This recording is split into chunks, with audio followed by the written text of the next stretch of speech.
It all kicks off when strange monoliths just drop from the sky all over the city. Then, protective barriers activated, forming a massive pillar of energy. But monsters known as disaster beasts invaded the human world. Just like that, a horde of bizarre and terrifying creatures appeared, unleashing chaos. In the middle of the confusion, a father sacrifices himself to protect his son from an attack. The city was in absolute pandemonium, with people running for their lives and getting attacked. The blue, flamed creature couldn't have cared less and continued its violent rampage. Next, it launches an energy blast right at the boy's mother. She also sacrifices herself for her son, Itsuki Tenma, and begs him to run. Suddenly, our MC wakes up startled from that horrifying memory. A pink-haired girl notices he was spacing out and gives him a nudge. She asks if everything's okay, because he looked completely out of it. Right after, she looks concerned and asks why he was crying. His friend with the glasses shows up, joking that he always dozes off during assemblies. Meanwhile, a man on stage is talking about the war from 10 years ago. The friend explains that's Mendo Izumi, the commander of the northern continent. He also mentions that Mendo was the very first awakened in history, and that even humanity's strongest hero was once his student. Mendo reveals that touching a monolith can awaken powers in normal people. Finally, he says he's there to turn them all into awakened for the war. Immediately, a monolith shoots up from the ground, surrounded by golden energy. The students go absolutely wild at the chance to finally become awakened. Itsuki's friend is super hyped, but our hero looks dead serious. Then, our guy starts walking toward the stone, ignoring everyone around him. The pink-haired girl gets worried about his strange behavior. With a sinister look and glowing red eyes, he says the day has finally come. The crowd starts touching the stone, but nothing happens with the first student. Others comment that if even the record-breaking athlete couldn't do it, they don't stand a chance either. Several other students try their luck, but they all fail miserably. The crowd gets discouraged since no one from the school has awakened so far. The guard then calls the next in line, a guy named Hikaru Oshi. The students get worried because Hikaru is a known bully, and the stone starts to react. Suddenly, the monolith unleashes blue lightning, and Hikaru starts floating in the air. A screen displays his stats, and he gets all cocky for awakening lightning powers. A blue-haired woman reports that his stats are well above average. All smug, Hikaru asks if the old man Mendo has anything to say to him, but out of nowhere, our MC shows up and places a hand on his shoulder. The bully gets furious and screams for Itsuki to get his filthy hands off him right now. The people in the audience see that Itsuki cut the line and figure he's in for some serious trouble. Our hero then touches the stone, and the woman feels an intense emotion coming from him. As Itsuki touches the stone, the woman notes that his determination is on a whole different level. Even Mendo is surprised by the energy he's feeling from the kid. Our MC then relives the image of the creature that traumatized him in his mind. All of a sudden, a massive column of light erupts from the monolith, engulfing our hero. The energy transforms into a giant flower that covers the entire school grounds. The crowd is completely jaw-dropped by the light show, which is way bigger than Oshi's. His friends are super proud and happy about his impressive awakening. Mendo realizes that this phenomenon only occurs with the rarest class, the Order Breaker. Meanwhile, the bully Hikaru can't believe what's happening. Itsuki then wakes up in a strange place, wondering if he has finally awakened. He's sitting in the middle of the energy flower that formed in the real world. A status screen appears, showing his class as Order Breaker and his gift as Nirvana. But when he looks at his attributes, every single one of them is at 0. However, his Nirvana gift activates, boosting all of his stats by 200 points. Our guy figures out that even without leveling up, he can get strong in a different way. Outside, the light is so bright it's blinding everyone nearby. Slowly, the silhouette of a person begins to emerge from within the light. Ushi is shocked when he realizes the person coming out is Itsuki. The blue-haired woman can't believe his stats,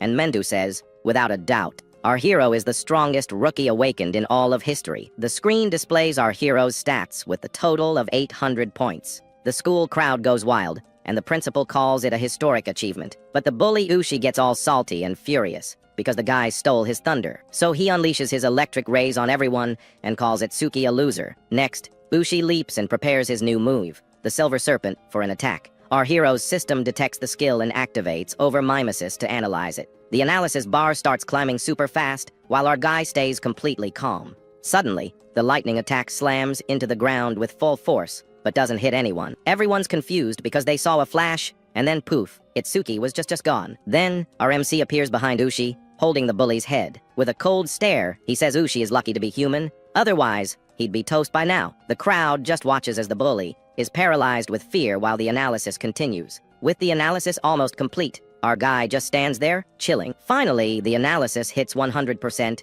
and he learns Thunder Wave. Out of nowhere, a new flash appears, and some dude over there is thankful he's wearing sunglasses. The screen then shows that the analysis of the Silver Serpent was a complete success. Now, our MC is shrouded in blue lightning and looks even more powerful. Everyone is shocked because his lightning is brighter, and Ushi has no clue what's going on. His stats climb once again, and his total is now 840 points. Suddenly, the sky darkens, and it starts to rain as something strange falls from above. A new, dark monolith appears in the sky, shooting purple lightning everywhere. The blue-haired woman tells everyone to evacuate, and Mendo thinks he's the target. She's terrified and says they should run too, since they aren't fighters. But Mendo says if they run, everyone will panic, and then he points at Itsuki. While all the students flee in terror, our hero walks toward the danger. The monolith then crashes to the ground with a huge impact, kicking up a ton of dust. His friend Riku yells that a disaster beast is coming, but Itsuki doesn't even flinch. Riku and the pink-haired girl say he's just a rookie and shouldn't be fighting. RMC looks back and with a calm gaze asks them to trust him. So the two of them run while the boy prepares to face the threat alone.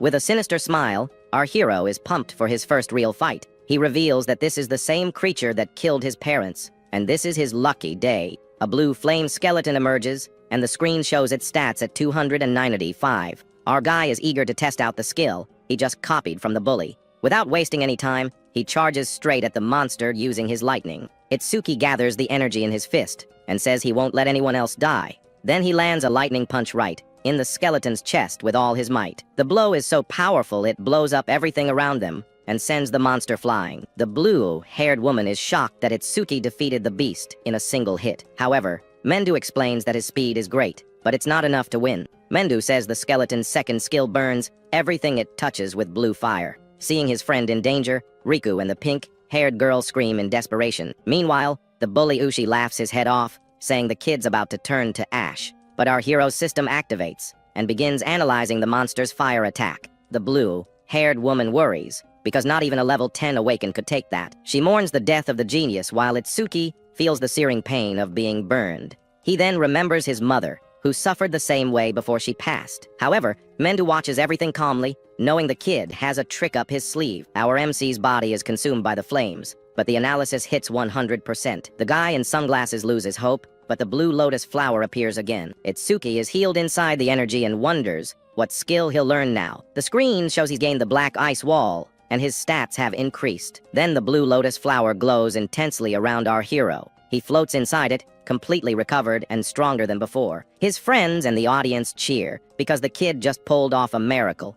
The woman wonders about his recovery, and Mendo says he's a special kind of breaker. Mendo is curious to see what the limits of this incredible regeneration are. The skeleton doesn't like this one bit, and attacks with its blue flames once more. But our hero uses his new skill, and creates an armor of black ice around his body. The flames hit the boy, but he seems to be protected by his new defense. Inside the flames, his ice armor completely shields him from the attack. Then he uses his new ability and charges forward with a dragon of ice and lightning. Next, our hero creates a giant ice sword with his new skill, and with a single swing, he slices the disaster beast with ease. The students are shocked by the kid's speed. He vanished and reappeared in an instant. The bully Ushi can't believe it, and the woman wonders if he's really a rookie. The armor and weapons he creates are a god-tier ability. His friend Riku yells his name and runs toward him, incredibly relieved. He gives him a happy hug for his victory, and our hero asks where Sayo is. Riku says she was right there, nearly in tears, but disappeared after the fight.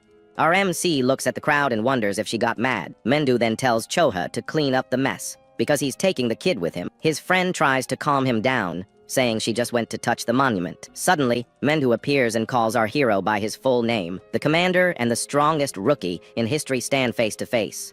The crowd gossips about whether he'll become Mendo's student but thinks it's impossible. Riku gets nervous about the situation and makes up an excuse to get out of there. Mendo then tells our hero that he's a very special boy. Itsuki is confused and doesn't understand what the commander means by that. Then the old man reveals that he can feel the anger and hatred in his heart. Mendo wants to know the reason for so much hatred, and our hero begins to open up. He explains that it all started 10 years ago, when his parents were attacked by a beast. The image of his terrified younger self flashes back into his mind with full force. The boy says he almost didn't make it, but Inawakan saved him just in time. Even so, he had to watch his mother be consumed by the blue flames. His past self could only scream for his mother, completely desperate. At that moment, the boy blamed himself for his parents' deaths and was devastated. But then he saw the creature that was the root of all evil right in front of him, with his eyes red with hatred. He swore that he would get his revenge one day, and with tears in his eyes, he yells that he's going to wipe out every single demon. The commander finds it strange that even with so much hatred, he can still cry. Itsuki says the tears remind him to never forget his goal. So Mendo invites him to be his student and join the Savior League. He explains that the League is an organization with the best awakened in the world. On top of that, members get weapons and a salary of 10,000 gold a month. However, the price is fighting on the front lines to protect the safety of the people. Our MC doesn't care about rewards or resources. What he wants most is the chance to fight the beasts on the front lines. Mendu says only the top 100 from a tournament can become saviors. Our guy then asks what the point record is so he can have a target. Mendu says the record is 115,000 points, set by some guy named Taiwajan. Our hero remembers that Taiwajan is the light of humanity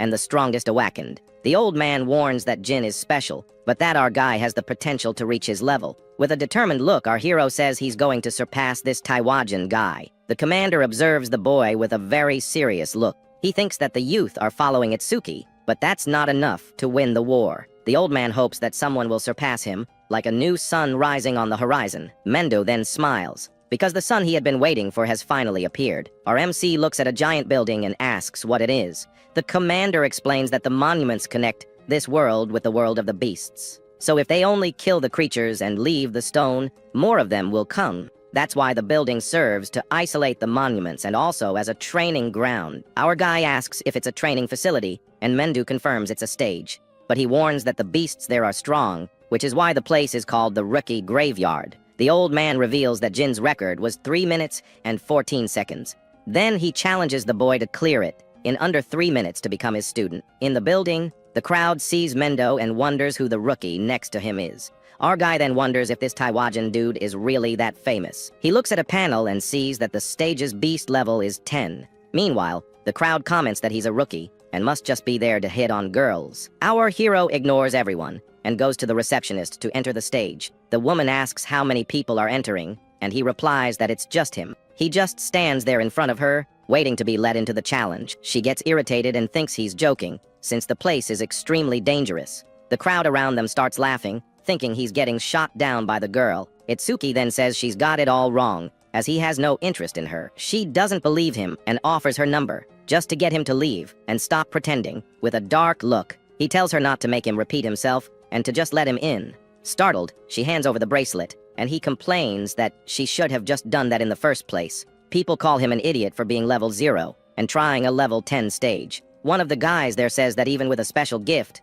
his level is still way too low. Our MC then walks to the gate to scan his bracelet. His entry is approved, and the system grants access to awakened Itsuki Tenma. He gets ready and says the promise is to finish everything in under 3 minutes. Then, a timer on the screen starts counting up from 0. And just like that, our guy unleashes his power aura, his eyes glowing. Inside the stage, our hero runs toward a giant monolith. With a focused look, he braces himself as he senses something approaching. Then, a level 4 wooden creature appears and attacks him with everything it's got. But our guy summons an ice axe and counter, attacks instantly. He slices the monster in half and taunts the others that are nearby. Suddenly, a horde of identical creatures appears, surrounding our MC. Outside, Choa questions Mendu about the stage he chose for the kid. She says that surpassing Taiwajan is impossible, and the old man teases her about her choice of words. The woman then remembers when she saw Taiwajan defeat a level 97 beast. At that moment, his eyes were cold and didn't seem human at all. She says those were the eyes of a god with immense power.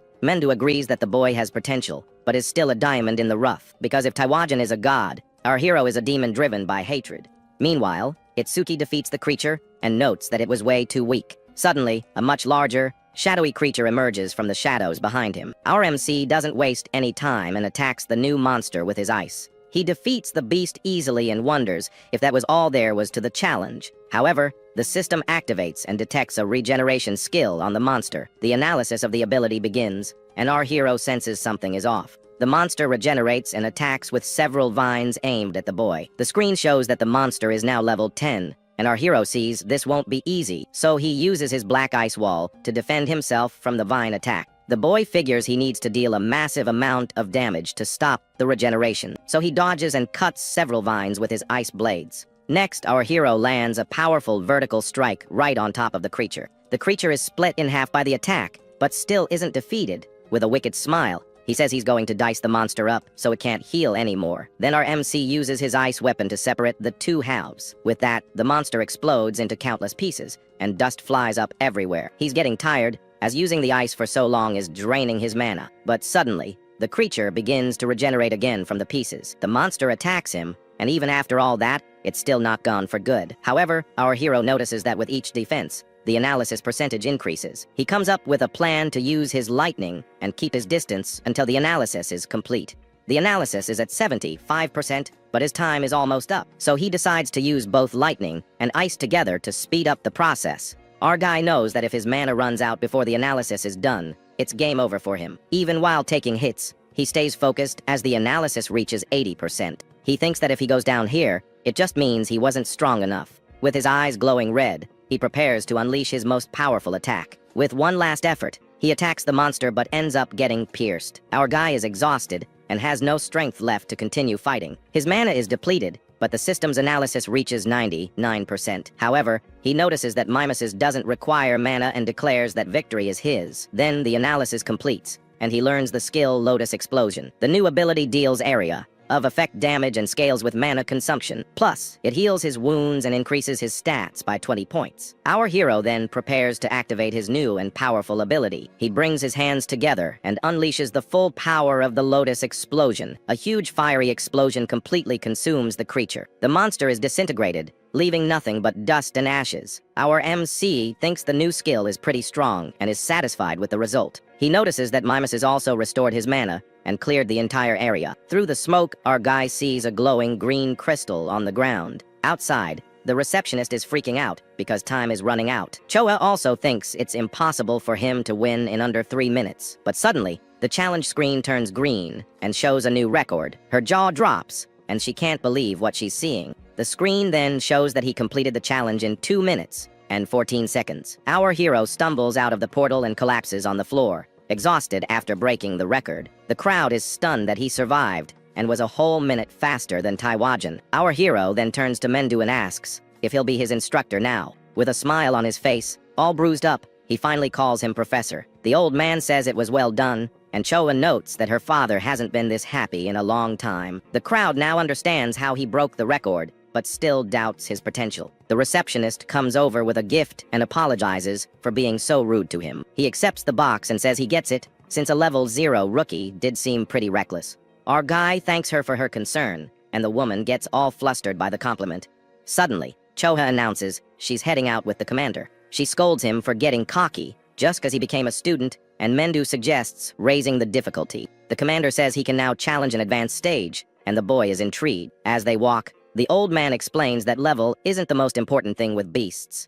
He reveals that the main factor determining their strength is their species, because there are species with intelligence equal to, or even greater than humans. Choa adds that only humans have jobs based on their species. She explains that these are the advanced stages, and his next destination is District 4. With a dark look, our hero asks if intelligent beasts feel pain. A terrifying aura emanates from him, and Choa gets scared, not understanding what he's thinking. The crowd comments that everyone who went to District 4 vanished because of some guy named Reiji. A guy says his name out loud, and his friend shushes him, saying they could get erased. Elsewhere, a guy named Reiji Kinishido is relaxing while an old man shines his shoe. A huge brute asks when he's going to leave, and Reiji says the stages belong to him. With an arrogant smirk, he says that waiting in line is for common folk. Meanwhile, our hero opens the box he received and sees a shiny crystal inside. Later, he's with Mendu and Choha, and realizes the crystal is from that moment. The boy shows the item and asks if the commander has ever seen a karma stone before. He says a similar stone,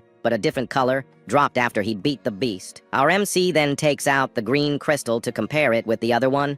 Choa is shocked because that's an intermediate karma stone. She explains that karma stones are also known as experience stones, because when a beast is defeated, it releases a substance called karma. This stone allows you to absorb karma to level up more easily. But she finds it strange, as these stones shouldn't form naturally. Mendu then says it was probably because of our guy's gift. He asks about the gift, and Choa confirms that the boy didn't level up. The commander explains that the karma wasn't absorbed, but it didn't just vanish either. So, he theorizes that the karma from the beast at the school was absorbed by those present. Choa understands that the creature's experience was split among all of them, but in the stage, the karma solidified because it had nowhere else to go. Choa then asks how his stats increase if he can't level up. Mendo then scolds Choa for the nosy question about his stats. He also announces he's leaving for a conference and that Choa will look after the boy. Then the old man gives 4 orders, like keeping everything a secret and clearing 6 stages. With a smile, our hero accepts the orders and says goodbye to his new master.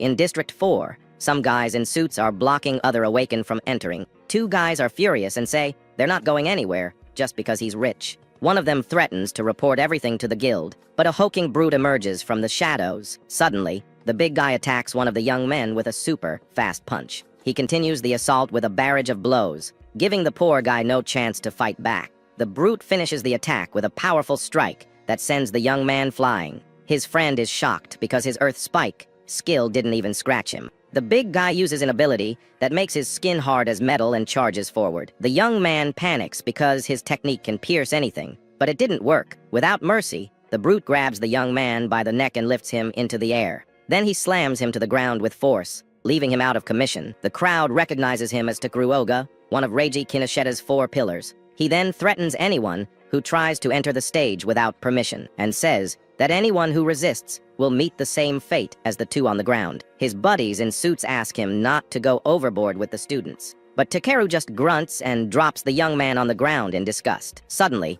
our hero and Koa arrive and help one of the fallen guys. The crowd thinks he's in for it for being level 0 and ignoring the warning. Takeru gets furious and yells at the newbie to get out of there, or he'll get a beating too. Our guy understands that to get in, he has to defeat him, and Choa tries to intervene, but he stops her because his master told him to do what he believes is right. So, our MC asked her to take care of the injured while he handles the situation. Takeru gets annoyed by the level 0 kid's audacity, and a red aura flares up. He boasts about being level 12 and having over 600 stat points. Even so, the brute gets tense from the pressure coming off our hero. His eyes widen as he sees the boy charging right at him. In the reflection of his pupil, our MC rushes forward to attack. Without giving him time to react, he lands a punch right in the bully's face. The crowd is shocked because his speed is surreal for a level 0. Our hero's fist sinks into Takeru's metallic face with force. However, the brute grabs his arm and compliments the kid's speed. Then he says he's lacking power and throws him away with a counter attack. Our MC realizes he needs to use his Thunder Wave to increase his agility. His system then activates Mimesis to analyze the metallization skill. He gets up and realizes he needs to take this fight seriously to win. His plan is to dodge the attacks and aim for the fleshy parts of the enemy. With a burst of speed, our hero charges at the brute with everything he's got. Takeru calls him a weakling and says he has neither power nor speed. Our guy then decides to use Thunder Wave to get even faster. He unleashes his lightning, and Takeru is startled by the lightning element. Then, a flurry of electric punches hits the enemy,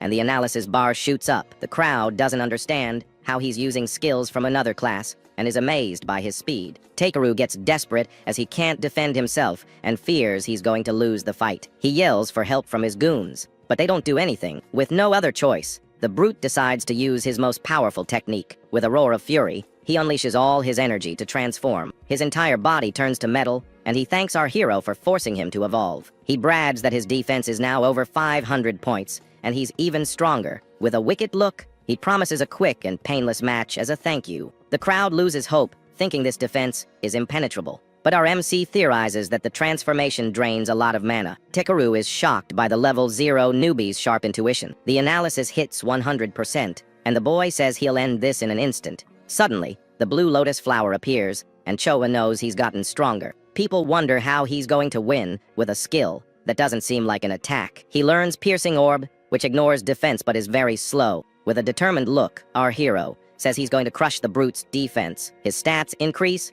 and he fully heals upon acquiring the Piercing Orb. Then he creates the orb and challenges as Takaro to try and dodge the attack. The crowd is shocked that a level 0 skill is breaking through a level 12's defense. The small purple sphere then begins to float slowly through the air. It passes through the crowd at low speed, heading toward the enemy. The people find the attack underwhelming and mock the size of the little ball. Takeru also laughs and says such a weak attack won't even tickle him. He stands there, all confident, thinking this is the kid's trump card. Suddenly, the sphere hits him right in the chest without him even really noticing. The brute is startled to see his metal defense has been easily pierced. With a scream of pain, he watches the sphere pass through his body and come out the other side. Our hero says he only hit his arm because he's human. Otherwise, it would have been over. He then tells the goons to take the big guy to the hospital and get out of there. With a serious look, the boy repeats for them to get lost, once and for all. With no choice, the guys in suits grab their boss and carry him away. With victory secured, the crowd cheers, and Choa is super proud. The guys who got beat up earlier invite our hero to form a party. They discuss it,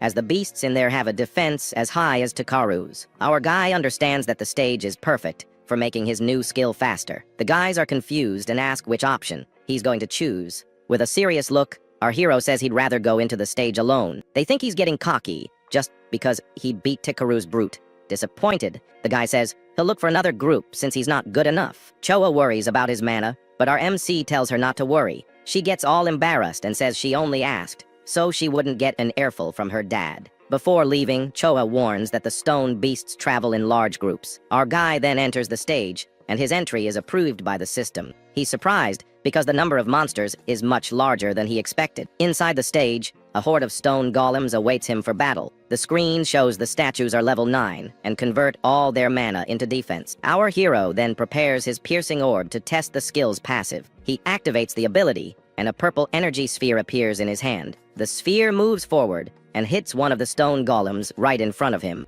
The monster is defeated, and the system informs him that the sphere's speed has increased. With a smile, he says he knew it, because the skill's passive effect worked. He's surrounded by more stone creatures, but doesn't seem worried in the slightest. With his lightning active, he says that slow targets are perfect for his new sphere. Our hero then defeats 2 more monsters, and his mana starts to get low. Only 3 enemies are left, and the stage boss still hasn't shown up. Our hero prepares to use his piercing orb and take out 2 at once. He then launches the attack with the rest of his mana, and the sphere flies quickly. Next, the boy takes advantage of the distraction to throw himself on the ground on purpose. With a wicked smile, he yells for the monsters to eat his attack. The purple energy hits one of the golems dead on and passes through its body. The system confirms that both were defeated, and the sphere's speed increases. Our MC falls to the ground, exhausted, as his mana is completely drained. He recovers and calculates that his sphere now travels at 5 meters per second. The screen shows that the skill's speed can increase by up to 500%, but suddenly,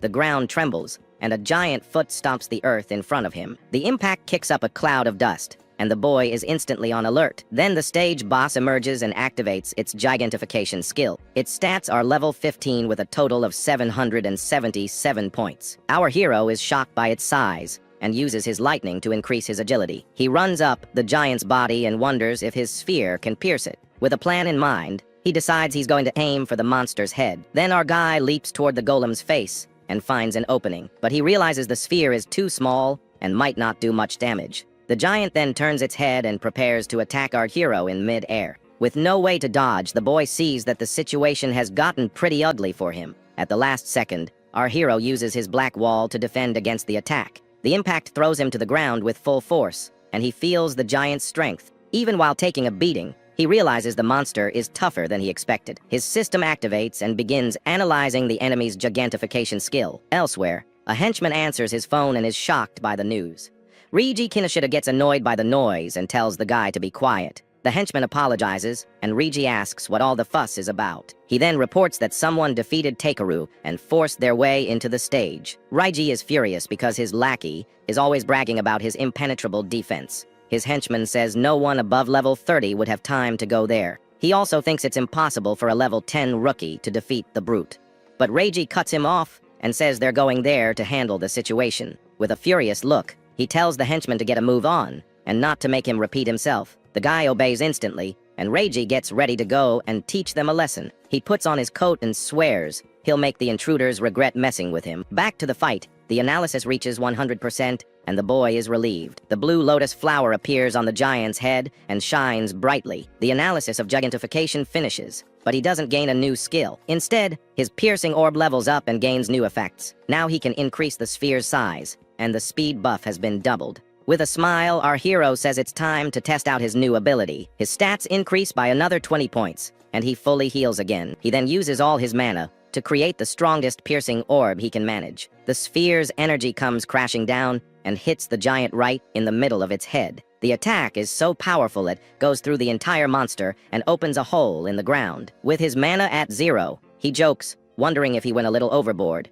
The system informs him that the golem has been defeated and the sphere's speed has doubled. He calculates that if he clears the stage 2 more times, his skill will be as fast as a car. Our hero then realizes that the passive effects of his skills are pretty useful, because the Lotus Explosion increases the range of all his other abilities. With this, he dreams of one day being able to attack enemies from miles away. Outside, the screen shows the challenge was completed in 3 minutes. The crowd is shocked because a group of 5 would take over 10 minutes. They wonder how he's still level 0, and if the announcement was a mistake. Choa is impressed that he cleared the stage unscathed and broke the record again. She congratulates him on his speed, and he says it was easy since he could ignore the defense. A jade butterfly lands on his finger, and he asks what it is. Choa reveals that her job is a Shikigami user, and the butterfly is hers. Our hero is enchanted by the Shikigami's beauty, as it's the first time he's seen one. He then takes the opportunity to ask what other types of jobs exist. Chohao explains that jobs are divided into 4 main categories. The first are elementalists,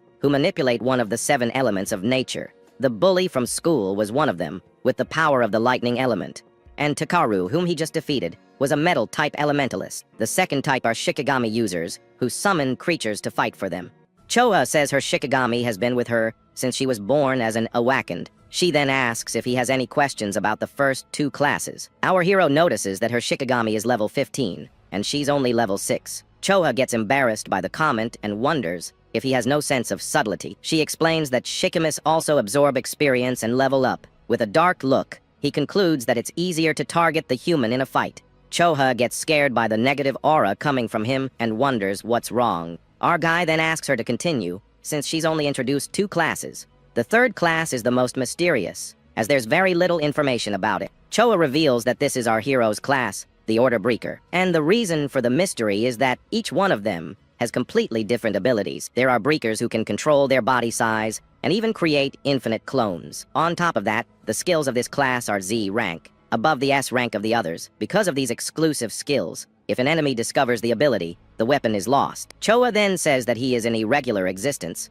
even among the breakers. Our hero then says the professor isn't here, so there's no problem talking. He asks about the last class, and Choa builds up the suspense before answering. With a smile, she says this is punishment for him not telling her anything about himself. He accepts it, and she changes the subject, saying the student he saved is fine. She asks what he's going to do now, and the boy says he wants to clear more stages. Choha warns him that stages have a cooldown time of at least 2 days. He's surprised and understands why that Kinoshita guy can monopolize the stages. Our MC then asks if there's a stage with lots of monsters for leveling up. With a mischievous smile, she says she knows the perfect place for him. She takes him to the Locust Desert, a place with over 1,000 monsters. Choha warns him that without an area of effect skill, it'll be tough, but he accepts the challenge.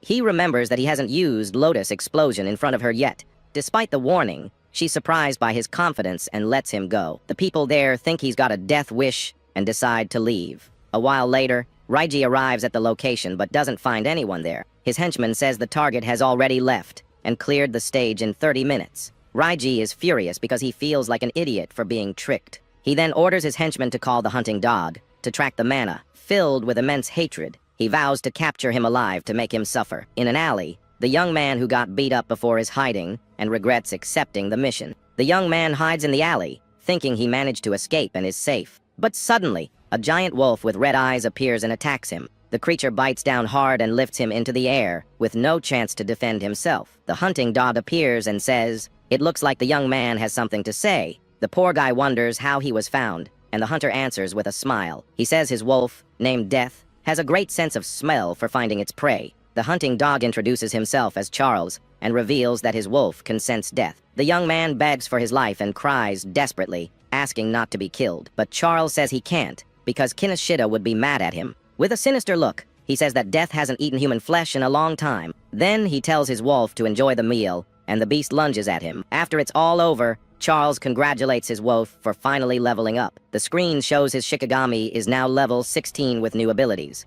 He receives a call and reports that the job is done, and the target has been erased. Charles then finds out that the new prey is on its way to the Locust Desert. He calls his wolf and says a new hunt is about to begin. Meanwhile, our hero arrives at the stage and wonders if this is the right place. He sees wheat fields everywhere and doubts there are that many locusts there. Cho explains that the beasts choose environments they like to invade. She also warns that the stage is so dangerous there isn't even a receptionist. Our hero finds it strange, as level 13 is lower than the previous stage. Choha explains that the difference is that the locusts here are super aggressive. One slip up, and the awakened is surrounded by an infinite swarm of insects. And in the end, the person becomes locust food, with only a skeleton left to tell the tale. With a smile, our guy says a place full of monsters was exactly what he wanted. He assures her he's not desperate to become insect food anytime soon. Choa sees his confidence and watches him enter the stage portal alone. She thinks that if he doesn't make it, it's not her fault since she told him everything she knew. But suddenly, the woman remembers she forgot to warn him about the infinite respawn.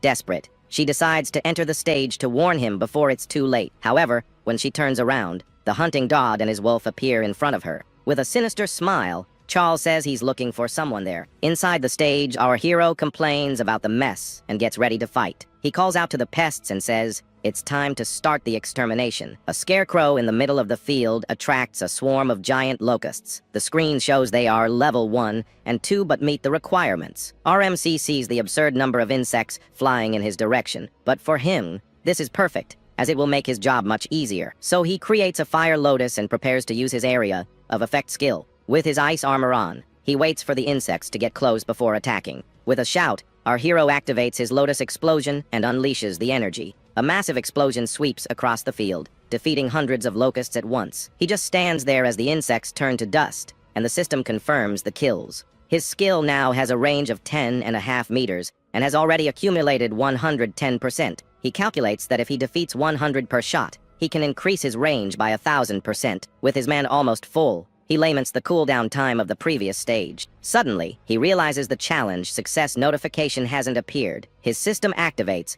and begins analyzing a new skill called Matriarch's Will. Our MC wonders if there are any survivors left after the explosion. Then a new swarm of locusts emerges from the ground and charges toward him. He scolds himself for thinking there wouldn't be a boss in the stage. Luckily, he can increase the skill's range, but he doesn't know where the boss is. With no other choice, he decides to keep eliminating the small fry until the big boss shows up. With another explosion, he defeats another wave of insects and increases his bonus. His skill now has a diameter of 16 meters, and he's impressed with the effect. But even after so many swarms, the stage boss still hasn't made an appearance. Suddenly, he sees several locust eggs hatching underground, and right after, a new swarm of insects erupts from the earth to attack. The analysis of the new skill is at 27%, and he continues to fight. As his mana depletes, he calculates that he only has 9 more explosions left. With his ice armor, our hero says it doesn't matter how many times they come back. He swears he will exterminate every last locust that dares to appear. Then he unleashes another lotus explosion and defeats another swarm of insects. Several notifications pop up on the screen, confirming the monster eliminations. He keeps attacking, and the multiplier on his area of effect skill increases more and more. His lotus explosion now has a diameter of 54.5 meters. He's already defeated 9 waves of insects, but only has enough mana for 1 more attack. Even so, the locusts keep coming and seem to be endless. He gets frustrated because the stage boss still hasn't shown up for the fight. Our hero thinks about retreating but gives up on the idea, as that would be a loser's mentality. With a determined look, he says no matter how many come, he will finish them all. Then he launches his final lotus explosion and uses the rest of his mana. Exhausted, he kneels on the ground and realizes his energy is at its end. But to his surprise, the number of locusts hasn't decreased one bit. The skill analysis is at 91%, and he notices a pattern. Suddenly, he understands that the boss's ability is infinite procreation. The screen then shows the locust queen, who can lay eggs in massive quantities. He knows that if he doesn't kill the source, he'll be fighting forever until he drops. The analysis finally reaches 100%, and a blue sphere of energy appears. He learns the skill Mana Sense, which allows him to feel the flow of energy. With the new skill, he realizes his detection range exceeds 1,000 meters. With a smile, he says the passive is perfect for farming in this stage, but he decides to finish up quickly, as he doesn't want to keep Choha waiting for too long. His stats increase by another 10 points, and he fully recovers. The screen shows his total attributes are now at 1,120 points. Then he uses his Mana Sense to locate the stage boss. With the ability active, he finally finds the hidden locust queen. With his eyes glowing, he says he's found her and prepares to attack. He launches his piercing orb towards the queen with a confident smile. The purple sphere flies at high speed, and he yells that hiding is useless. With the lotus passive, his sphere can now reach the target from 120 meters away. The attack hits the locust queen dead on, piercing her with no chance of defense. The monster tries to fight back, but our hero appears in front of it with his lightning. With a victorious smile, he says it's checkmate and prepares the final blow. He uses his ice blade and cuts the queen in half with a single strike. With the queen defeated, the locust swarm descends into total chaos. Our hero then says not to worry, because they're about to join their mommy. With his flames, he prepares to exterminate the rest of the swarm once and for all. His lotus explosion now has a radius of 65.5 meters. The screen shows that the range of his piercing orb has also increased to 131 meters. With a smile, our hero says the harvest was great, and he can't wait to come back. The screen then shows he broke the record with 17 minutes and 7 seconds. He thinks Chohao must be super worried, and that he's going to get an earful from her. Even so, he finds her serious side cute and steps out of the portal to apologize. But suddenly, his eye turns red, and he senses that something is very wrong. Outside, the hunting dog is holding Choa hostage by the neck. Charles says if she survived alone, then she must be the person Reiji is looking for. Our hero is furious and tells the hunter to get his filthy hands off her right now. The villain then laughs and calls him an arrogant rookie for being just a level 0. With his lightning active, our MC charges at the enemy with everything he's got. Charles is startled by his speed and feels death approaching. But the wolf, Death, jumps in front and takes the lightning punch for its master. The system activates and begins analyzing the B-rank Shikigami Death Hound. Our guy understands that the guy in the hat is a Shikigami user like Choha. The analysis climbs to 12%, and Charles praises our hero's moves. He understands why Takeru lost but brags about having death and a hostage. Our hero yells Choha's name and stops his attack so he doesn't accidentally hurt her. The wolf takes the chance and lunges at our MC. Charles brags that his wolf's bite can crush any defense. He's then surprised because our hero doesn't defend himself and instead faces the beast. Our hero then uses his piercing orb and throws it right into the wolf's mouth. The purple energy blows the creature's head clean off in a brutal scene. The analysis shoots up to 77%, and the wolf falls to the ground, defeated. Charles is shocked and wonders if the newbie doesn't know the basics about Shikigamis. He then brags that his wolf, Death, has a respawn skill and is already coming back. With a wicked smile, he orders the creature to devour the boy at once. Our MC then activates his mana sense to predict the attacks. He dodges the wolf's bite, and the analysis continues to climb rapidly. His plan is to finish the copy without the blue lotus appearing and revealing his gift. Charles gets tense because he's fast and has a powerful detection skill. Unable to land a hit, the villain threatens Choha to make him stop fighting. Our guy gets worried because he needs time for the analysis to reach 100%. Finally, the copy is complete, and he learns the skill Shikigami Devourer. It allows him to control B, rank or lower Shikigamis just by touching them. His stats increase by another 20 points, but the healing effect fails. However, he doesn't care, since he had already recovered from the previous challenge. The new ability allows him to steal the Shikigamis of other users. With a smile on his face,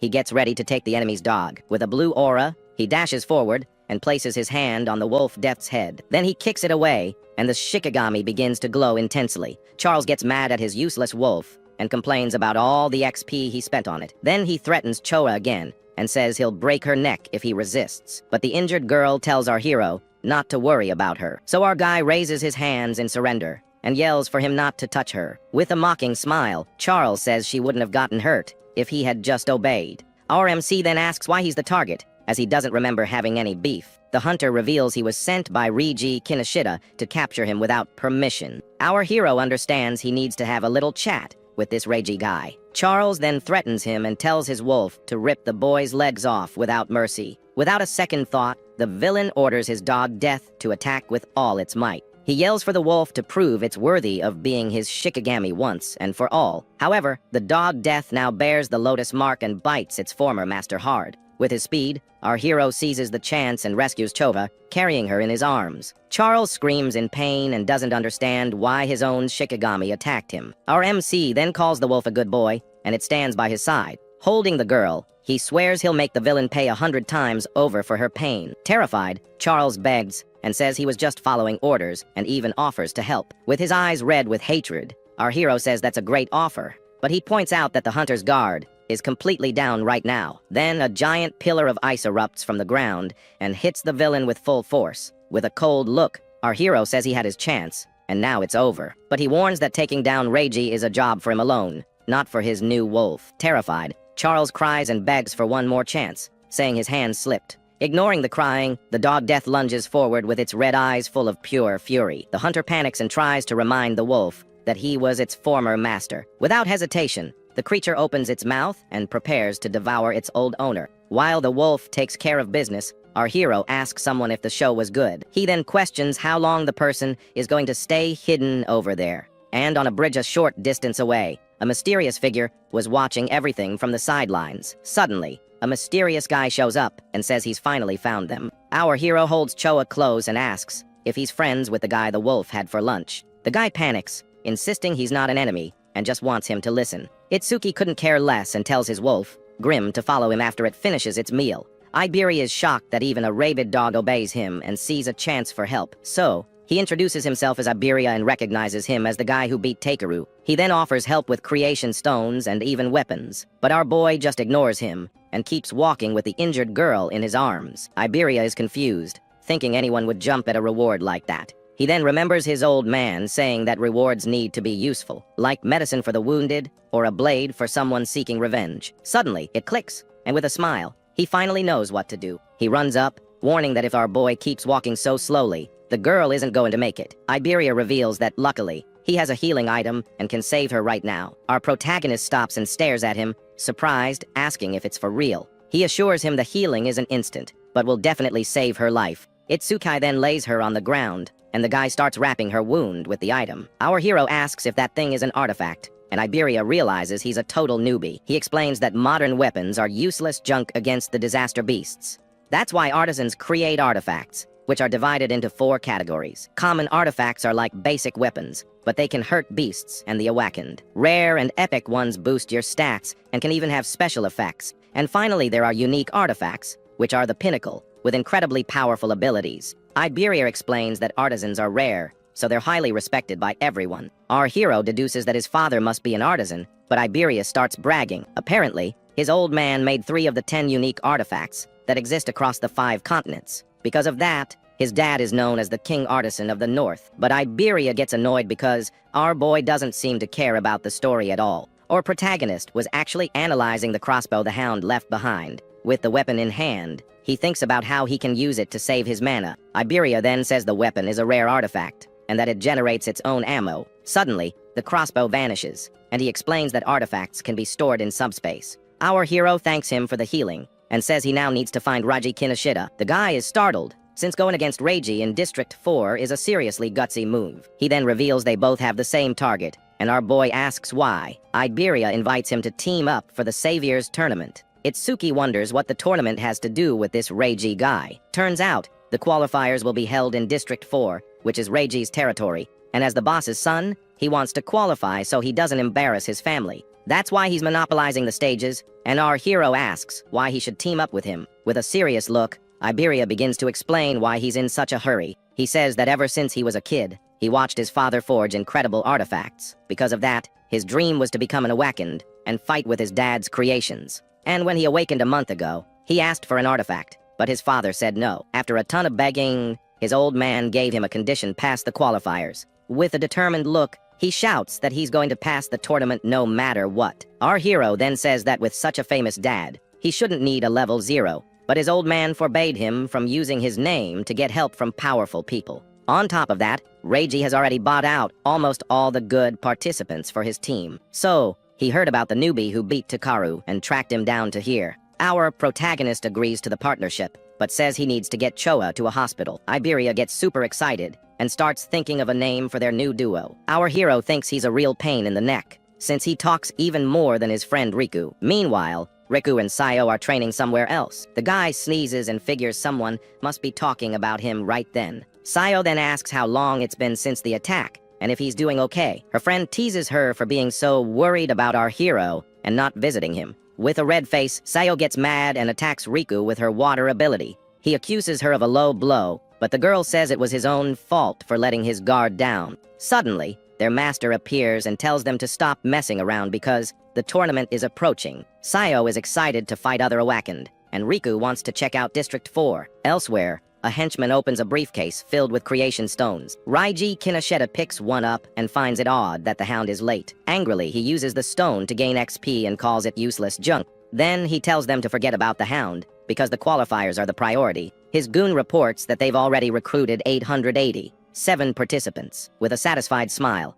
Reiji says he's the only reliable guy he has. He then uses the last stone and finally manages to level up. Now at level 12, he gets ready to crush all these peasants. Outside a hospital, our hero stands before a mysterious figure. Our boy apologizes, saying it was his fault Choa got hurt like that. The figure then asks if he wants him to take care of the one responsible for everything. But with a determined look, our hero says that Reiji is his problem to deal with. The mysterious man agrees and asks him to fill him in on the details later. Iberia understands why our boy wasn't impressed by his father. The commander is his master. Later, our hero tells Choha that he's entering the tournament with Iberia. The girl says she's already recovered, thanks to her butterfly and the rare artifact. The mysterious man then recognizes the bandage and deduces that Iberia is Aiden's son. The guy is shocked that he knows about artifacts, and even his father. With a confident smile, he gets flustered and says that he's actually Aiden's father. The mysterious man tells him he's got it all backward, and Iberia's jaw drops, completely embarrassed.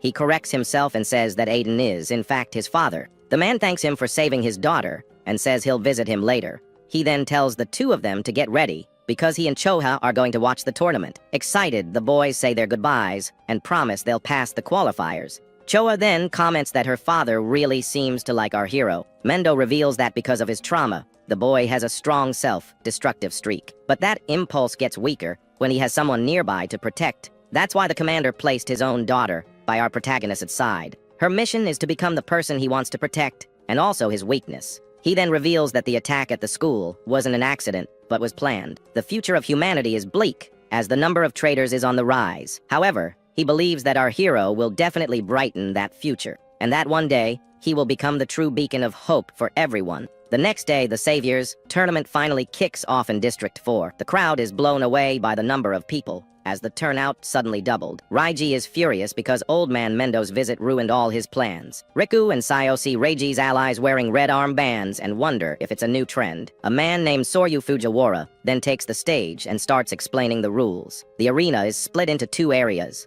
and each team starts at a different point. Fujiwara explains that the first phase is a race to the inner area. Everyone's bracelet will record their time and their placement in the rankings.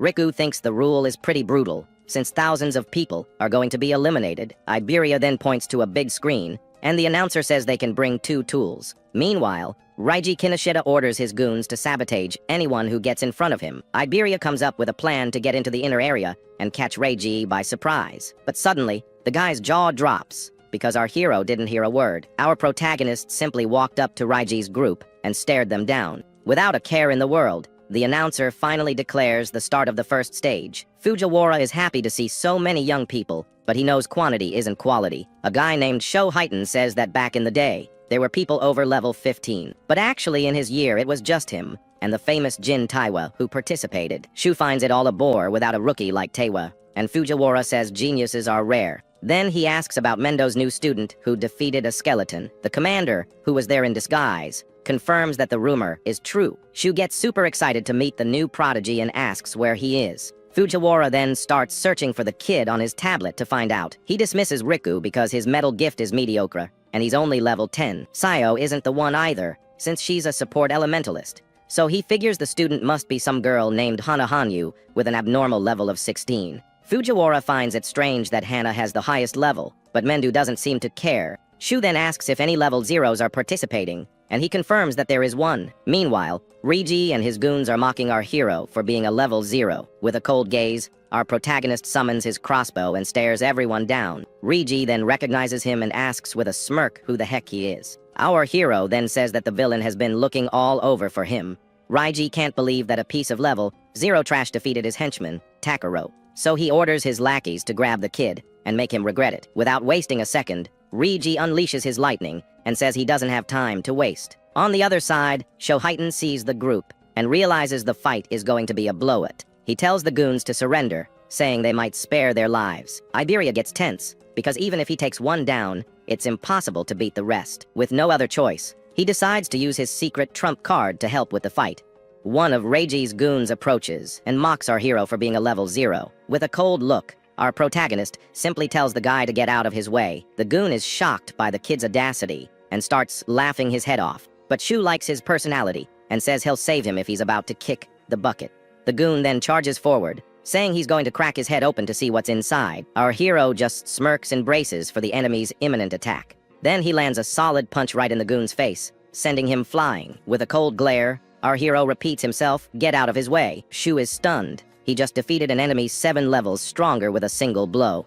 The other goons can't believe it and think he just caught the guy off guard. One of them then uses his fire skill, vowing to turn the kid into charcoal. The fireball speeds forward, and Iberia panics because he doesn't have time to use his artifact. The crowd thinks it's overkill to use such a strong attack against a mere level 0. But suddenly, one of the goons notices that something is very wrong here. Our hero then uses his black ice wall and defends against the attack. Iberia is impressed. He managed to block the fiery explosion. With a serious look, our protagonist tells the guy to stay away from him. His system informs him that his defense increased by 10% and his stats went up. He wants to test if the skill's passive activates by blocking the same attack twice. The goon is shocked because he's not a water elementalist, so he shouldn't be using ice. Our hero then challenges him to attack again, promising he won't defend himself. The enemy accepts the challenge and prepares to use his strongest move. With all his mana, he launches an even bigger wave of fire toward the boy. Our protagonist sees the attack and realizes that even though it's stronger, it's still just fire. The goons think that with this much power, he could rival a level 8. With not a drop of mana left, the enemy says the game is over for good. Suddenly, he sees something strange and yells that it's just impossible. With a cold stare, our hero asks if the goon really thinks he can escape. Another enemy then attacks him from behind, holding him with all his strength. Our boy doesn't even flinch and just stares at him with his black ice armor. The brute gets angry and says that if speed is his thing, then strength is his. The screen shows that the defense bonus was only 3%, not 34%. Our hero then understands that the ice passive doesn't stack against the same target. The goon comes up with a plan to drain his mana and leave him without his ice defense. Meanwhile, our protagonist realizes that Thunder Wave has the same limitation. Without wasting time, the brute attacks with a barrage of fireballs. A huge explosion happens, kicking up a ton of dust and smoke everywhere. Reiji sees that his 2 lackeys have been defeated and tells everyone to run. With an aura of lightning, our hero wonders who this guy really is. He then attacks the brute with his ice arm and ends his suffering. The enemy can't believe his attack was blocked and notices the ice's weakness. Our protagonist then vanishes and reappears in front of him in the blink of an eye. Iberia watches from a distance and sees that all the goons have been knocked out. With his test complete, our hero says it's time to end this party. He then activates his black ice wall to absorb the fireballs. His system absorbs the lightning skills, and his stats increase once again. Reiji then joins another goon and uses the skill Silver Serpent. With a smile, Iberia says he thought the fight would be tough, but the kid is strong. A goon lying on the ground wonders who he is, because he sure doesn't seem like a level 0. Our protagonist then looks confused and asks why he said, "The two of us." Iberia boasts that together, they are the duo, Double I, the strongest in the north. But our hero drags him along and tells him they need to get after Kinoshita. The remaining goon can only think about how lame that team name is. Meanwhile, Reiji assumes the level 0 must have already been defeated by his men. However, he remembers that the crossbow the newbie was using was the same as the hound's. Then one of his runners, who thinks he's all that for being fast, overtakes an opponent. The guy brags about his speed, but suddenly, something hits him hard. He falls to the ground and wonders who in the world managed to hit him at top speed. Then Reiji appears and finishes him off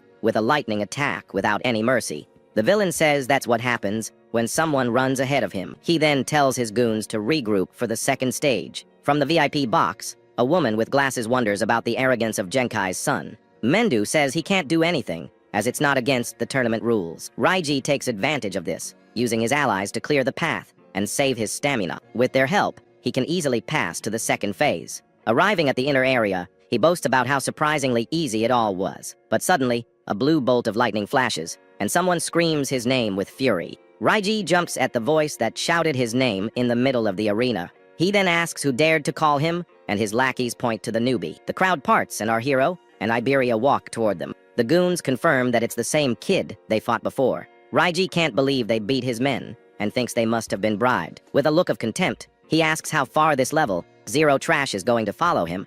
Our boy says he's not going anywhere until they settle things, but Reiji says he's busy and will leave some guys to keep them company. Then, the villain orders his army of goons to attack the duo with everything they've got. The lackeys get ready to teach the rude kid some manners. Iberia is terrified when he sees there are at least 100 enemies in front of him. However, our protagonist calmly just asks him to cover his ears. Suddenly, a massive wave of lightning erupts from our hero, hitting everyone. Reiji just watches the scene with a serious look, showing no reaction. The electric attack is so powerful it sends all the goons flying. Both Reiji and Iberia are completely stunned by the power of that ability. Our boy then says his last words weren't properly understood. With a cold stare, he repeats that Reiji isn't going anywhere until they settle their score. Meanwhile, Riku and Sayo arrive in the inner area, taking 4th and 5th place. The guy is shocked because even though they were fast, others were even better. Ahead of them are Garuo in 3rd and Shianagami in 2nd place.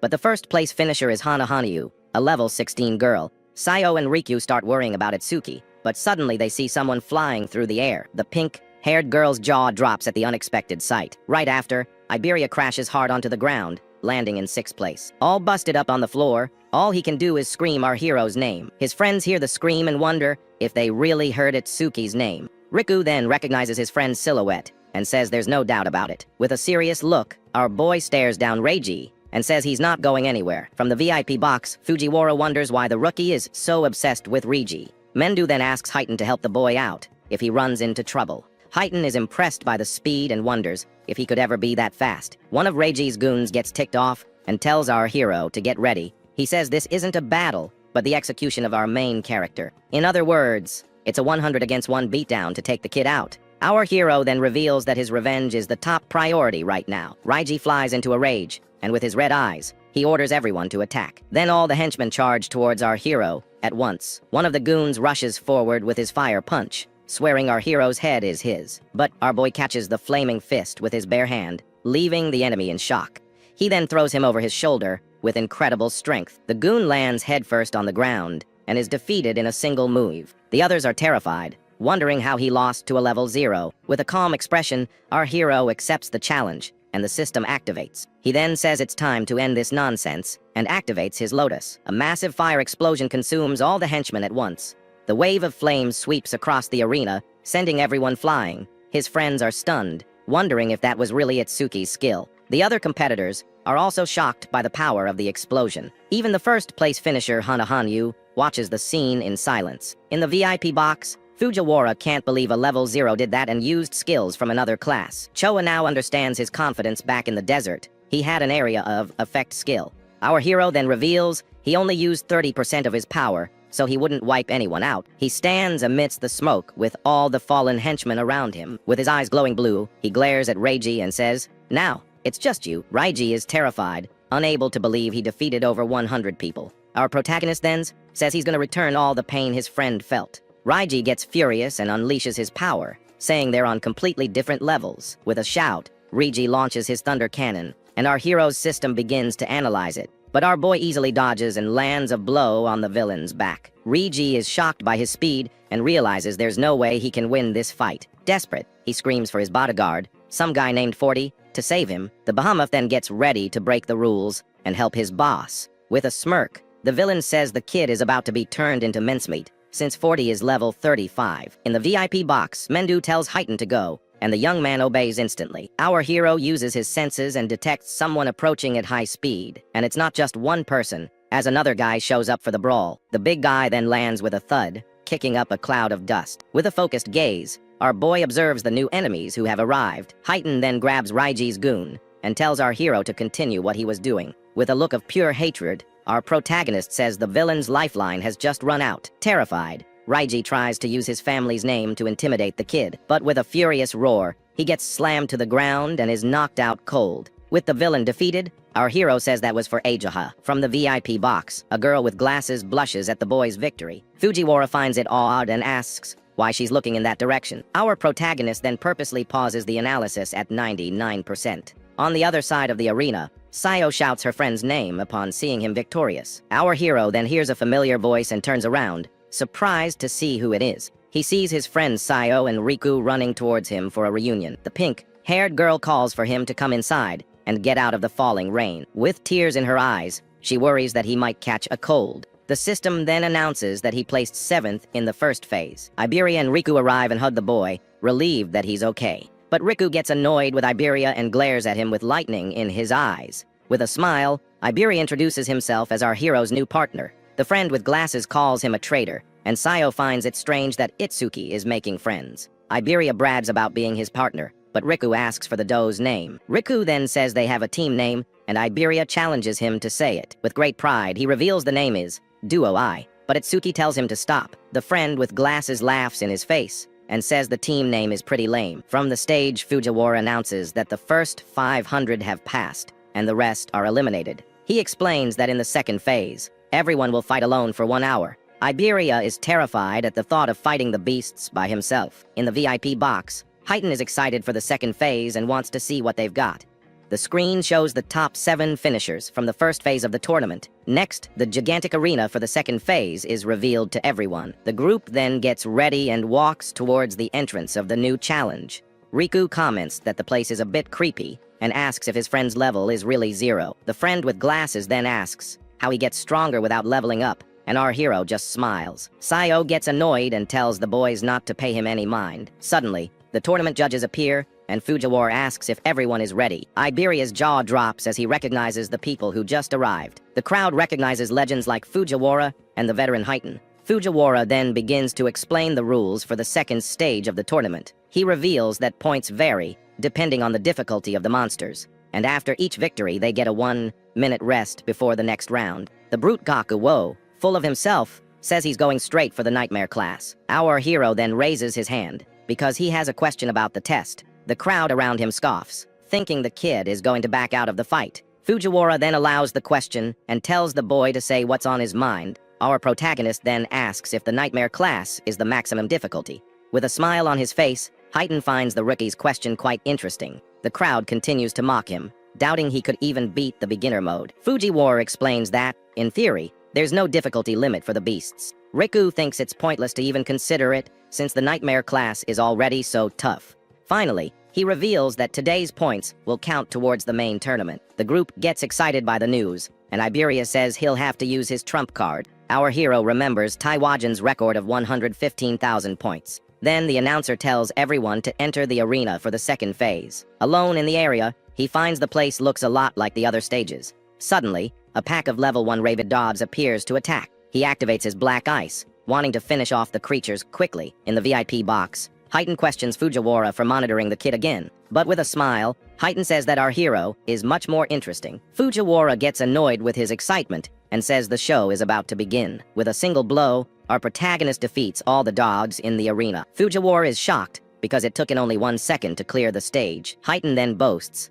saying he told him the kid was way cooler. The old man thinks the victory was easy because the next opponent is level 8. A giant fire salamander appears and stares him down with a hungry look. Heighten doesn't think a level 8 monster will be much of a threat to him. Fujiwara then changes the subject and asks to see the other participants. He says that most are still fighting the beginner monsters. The only one keeping the same pace as our hero is the girl, Hanahanyu. Suddenly, the girl with glasses screams in terror, drawing everyone's attention. Our protagonist is then engulfed by the giant salamander's flames. Heighten stops the old man from calling the medical team, as he has faith in the boy. With his black ice activated, our hero protects himself from the salamander's flames. He then uses his ice blade and easily slices the monster in half. The creature is split into 2 parts and falls defeated on the arena floor. The system then announces that it took him 5 seconds, and he earned 500 points. Fujiwara doesn't understand why he took the hit on purpose, and Heighten smiles. Our protagonist then reveals that he needs to use these chances to increase his stats. The screen shows that his defense is now at 434 points. He ignores the rest time and decides to test his defense on the next monster. Heighten comments that this difficulty tests speed and combat sense. Then an electric rhinoceros appears and Fujiwara calls it an Aleki, rhino. If the creature's horn hits him, the awakened would be pierced due to a lack of defense, or they would be paralyzed by the lightning for not having electrical resistance. The old man says that to win, one must use speed and attack when it's tired, but suddenly, he's shocked by our hero's unexpected move. Our protagonist simply walks up to the beast and touches its horn. With a smile, he says that horn is perfect for testing his defense.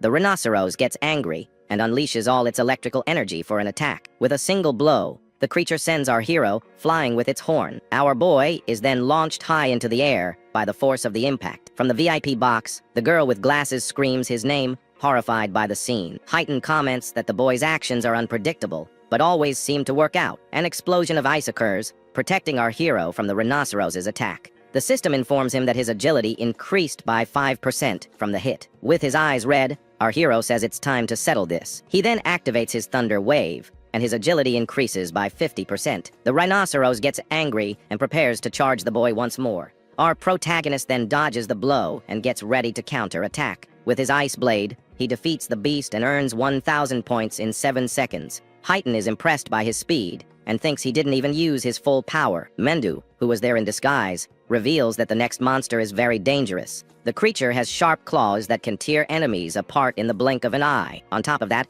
its giant mouth spews iron chains and swallows everything it sees. Its body is also covered in a very tough exoskeleton armor. With all these attributes, the monster is the strongest beast in the preliminaries. The level 15 Purgatory Giant emerges and glares at our hero with hatred. Our protagonist then activates his piercing orb for the attack. The purple energy passes through the monster, and the skill's speed increases by 200%. In the VIP box, the judge's jaws drop at the overwhelming victory. The screen then shows that the orb's speed has increased by 900%. In just 3 seconds, he earns 5,000 points and moves on to the next challenge. Elsewhere, a monster shoots a powerful stream of water from its mouth. Meanwhile, Sayo uses her water bullet to advance to the next class. The brute Gakyu also skips the rest period to be the first one to get there. As for the first place finisher, Hana Hanyu, she prefers to recover her mana before continuing. Suddenly, the screen shows that the Nightmare class was cleared in 21 seconds. Everyone is shocked and wonders who the guy was that managed such a feat. Our hero then says it's time to move on after his victory. In the VIP box, Fujiwara can't believe he defeated a level 15 giant. With a smile, Heighten tells them to increase the difficulty to see how far the kid can go. The second stage then begins with 2 Purgatory Giants, and our hero is unfazed. The 2 immense creatures appear in the arena and charge forward with everything they've got. But our boy decides to take one of them out while they're still roaring. With his piercing orb, he defeats the first giant and increases its speed. Fujiwara is stunned and wonders if his skill has any limits at all. However, Heighten reveals that the ability does have a very fatal flaw. Suddenly, the second giant charges at the boy with absurd speed. Our protagonist is startled, as the creature is faster than any other. Mendu explains that giants are often mistaken for being slow because of their size. Without wasting any time, our hero prepares another piecing orb for the attack. He then launches his skill just as the monster was getting close. Heighten explains that the giants don't use mana, but their other stats are better. The screen shows that the monster has a total of 940 stat points. The giant then dodges the purple orb, and our hero is surprised by its speed. Mendo realizes the orb is slow, and the boy used the beast's roar as an opening to attack. The monster then strikes with a powerful punch, and our protagonist dodges with a jump. The force of the blow is so great that it creates a massive crater in the arena floor. A rock explosion happens, kicking up a lot of dust and debris. Our hero then realizes the orb can be dodged at mid-range. Heighten says that if he uses the skill knowing it won't hit, it means he's out of tricks. With a smile, our protagonist says that since the beast is fast, he'll just get closer. He then activates his thunder wave and charges straight at the giant. With his speed, he easily dodges all of the monster's attacks. The giant is then surrounded by lightning and can't land a single hit. From the VIP box, the girl with glasses is stunned by the boy's agility. Fujiwara panics because the attack is much stronger than the rhinos. However, Mendu stops him from calling the rescue team and tells him to wait. Heighten agrees, saying the power is great, but it's useless if it doesn't hit. The giant's fist then stops just inches from the ground, missing its target. The creature kneels, defeated, and can no longer move to fight. With a smirk, the monster looks at our hero and beckons him to come closer. The giant then turns its head, surprised by our hero's audacity. With a jump, our protagonist lands the piercing orb right on the beast's head. With his lightning active, he prepares the final blow to end the fight. The purple energy then pierces through the monster's skull, finishing it for good. The system reports that the orb's speed increased by 1,300%. With the victory, he earns 10,000 points in just 12 seconds of fighting. In the VIP box, the girl with glasses shouts his name, thrilled with the victory. Fujiwara finds her excitement strange and says it's rare to see her so animated. All embarrassed, she makes up an excuse, saying she was just cheering. Mendu then gets a bit awkward at the scene, and says she's become more talkative. Heighten then asks why the boy dodged the giant's attacks. He explains that our hero's normal speed is similar to the monster's, but when he activates his electricity, his speed increases dramatically, and with that, the giant's attacks can no longer hit him. Fujiwara says that even so, he's already secured first place with his points, but to surpass the strongest man, our hero can't stop here. With a determined look, he shouts that he can't stop, not even for a second. The third stage begins, and now there are 3 purgatory giants to face. With his purple orb, he defeats the first monster in a single shot. Heighten then smiles, because the boy chose to continue, and he expected nothing less. Fujiwara remembers that Heighten made it all the way to stage 4 in one go back in the day. The old man then wonders how our hero will fare, since Heighten's limit was stage 3. One of the giants then attacks with full force, and our hero prepares to dodge. With his speed, he dodges the punch, and the monster smashes the ground. He uses his thunder wave and closes in to attack the second giant. With his piercing orb, he defeats the second one and increases the speed. Our protagonist then says that for the third one, he'll use a different strategy. He then throws himself forward and is swallowed by the last giant in the arena. The monster clamps its mouth shut, thinking it has won. The creature then celebrates, thinking it has finally defeated its enemy. With his red eyes, our hero says he's going to tear it apart from the inside out. A massive fire explosion occurs, completely consuming the giant. The system reports that the skill's range increased by over 1,100%. With the victory, he earns 15,000 points in 13 seconds of fighting. From the VIP box, Fujiwara is shocked because the boy used the same skill from the first phase. The fiery explosion sweeps the arena, leaving nothing of the last giant. Our hero is then exhausted, as his mana has completely run out, but he knows his skill's passive will recover his energy quickly. The fourth stage begins, and now there are 4 giants for him to face at once. Heighten says that if he passes this stage, he will surpass even his younger self. Heighten is anxious, and wants to see how far the kid can go in this fight. Our hero realizes that as the orb's speed increases, so does its accuracy. With a few more boosts, he'll be able to hit the creatures from a distance, but he knows his mana is limited, and he can't afford to miss a single shot. Suddenly, one of the giants spews chains from its mouth and traps him. Our protagonist is surrounded by the chains and can't move. He's surprised by the attack, as he didn't expect chains to come out of the beast's mouth. The giant then pulls him in and hits him with a powerful punch. The blow sends him flying into the arena wall with great force. Unable to move, he's caught by the monster and is in a bad spot. The giant then squeezes him with its claws, preparing for the final blow. Under the pressure, our hero's body begins to be crushed by the grip. The force is so great that the giant manages to punch a hole in the arena. Our protagonist then falls to the ground, all beaten up and with no strength left. Desperate, Fujiwara tells Heighten to help him before it's too late. Heighten wonders if this is the end of the line for our protagonist. He then remembers when he too was defeated in one of his fights. Without a second thought, he prepares to enter the arena and save him, but suddenly Mendu stops him, saying the boy hasn't given up yet. Fujiwara panics, because if they don't save him now, he's going to be a goner. Mendu says he can sense that the boy still has an ace up his sleeve. Fujiwara is confused, and the commander reveals that he knows this because of his eyes, because those are not the eyes of someone who has accepted their end. With a look of pure fury, our hero says there's no way he's going down here. He then remembers that during the fight with Rigi, he started analyzing his skill, but he stopped the analysis on purpose right at the very end, at 99%. The analysis finally reaches 100%, and he says he's been waiting for this moment. The girl with glasses sees the blue lotus and wonders what good it is now. Heighten finds her reaction odd and wonders if she already knew something. The new skill allows him to absorb lightning attacks and increase his agility by 100%. On top of that, the ability boosts his stats and fully recovers his health. A blue lotus flower appears and heals all of our protagonist's wounds. With a smile, he says the warm-up is over, and it's time to fight for real. Fujiwara is shocked because he recovered faster than a healer. With his new powers, he easily defeats the giants of the fourth stage. The screen shows that he completed the challenge and earned 20,000 points. Without wasting time, he defeats another giant with his piercing orb. Now his orb travels at 27 meters per second, and he moves on to the next. He then defeats the monsters of the fifth stage and earns 25,000 points. In the sixth stage, he defeats 6 more giants and earns another 30,000 points. In the VIP box, the judges are left speechless and completely exhausted by the fight. The arena has turned into a real hellscape, with a mountain of defeated giants. Our hero then lies on the ground and wonders why the monsters stopped coming. Fujiwara is in shock and says he never expected anything like this. With no other choice, he presses the emergency button to stop the challenge. With the microphone in hand, he informs our boy that the test is over. The old man then reveals that he defeated every single giant they had in stock. Atop the pile of monsters,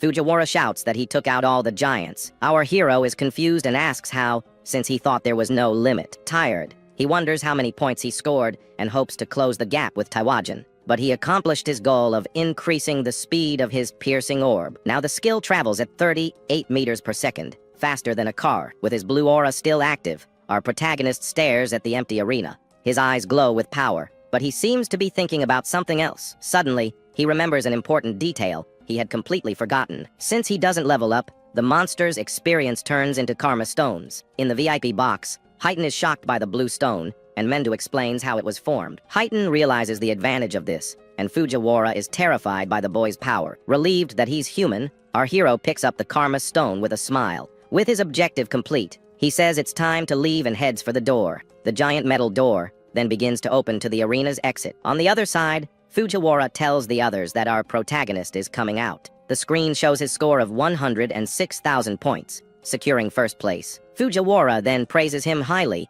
and offers him an instructor to train his potential. But our hero refuses, as he already has a master, and the old man insists on the offer. Heighten then butts into the conversation and tells Fujiwara to stop bugging him. He also thanks him for taking care of the goons, and Heighten says he only punished those who broke the rules. Heighten then reveals that he is a student of Mendo Izumi, which is why he helped. Fujiwara's jaw drops, and our hero thanks Heighten for the help. With a smile, Heighten confirms the information, leaving the old man even more shocked. Our protagonist then turns and greets his master who was there. The girl with glasses congratulates him and offers to call Aja if he's injured. With a smile, he says he's fine and just needs some rest to recover. Fujiwara understands everything and remembers that Mendo's other student also cleared stage 2. Our hero then asks if Taiwa also reached stage 6 of the tournament. The old man explains that the second phase has only just truly begun for the others.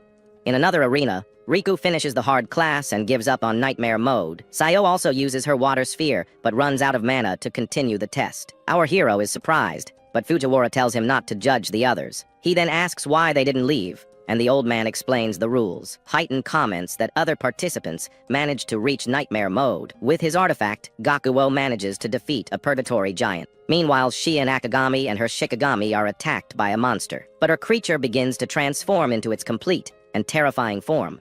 With its red eyes, the beast turns into a giant werewolf and faces the enemy. Without any difficulty, the Shikigami defeats the monster with a single punch. Our hero asks if Aegea's butterfly does that, but the girl says it doesn't. Our hero realizes that Shikigamis are quite strong and remembers his own dog. Since his friends have left, he decides there's no reason for him to stay there anymore. But suddenly, he notices something strange happening in one of the arenas. It's Iberia, who has activated a red armor, and our boy thinks it was a gift from his father. With a smile, Iberia reveals that it's his father's strongest epic armor. The screen shows the stats of the dragon gear, which increases attack and agility every minute. He explains that the armor has a will of its own, and that he suffered a lot to get it, but the armor has a 15-minute limit, and he needs to end the fight quickly. His stats then increase by 120 points, and he goes on the attack. Iberia remembers the announcement and motivates himself not to disappoint his new partner. With the doe's name in his head, he charges at the monster with everything he's got. Our protagonist watches the scene and thinks his new friend looks pretty stylish. Suddenly, a voice announces that the second phase of the tournament is finally over. Fujiwara explains that only the top 10 advance, and the top 2 will win a prize. On the ground, Gakuo gets all cocky and already considers himself the owner of the reward. With a serious look, the old man prepares to announce the top 10 finishers. The screen then shows the final scoreboard, and our hero is in first place by a long shot. The others are shocked, as he scored over 100,000 points, all by himself. Gakuo can't believe he came in third and wonders who Itsuki Tenma is. Elsewhere, a green-haired girl also takes an interest in our hero. Sayo is shaken by the power difference between her and our protagonist. Meanwhile, it's revealed that our boy placed first in the entire country. The girl with glasses notices that her father is very happy with the test results. On the ground, Iberia celebrates, as he already knew his new partner would be the winner.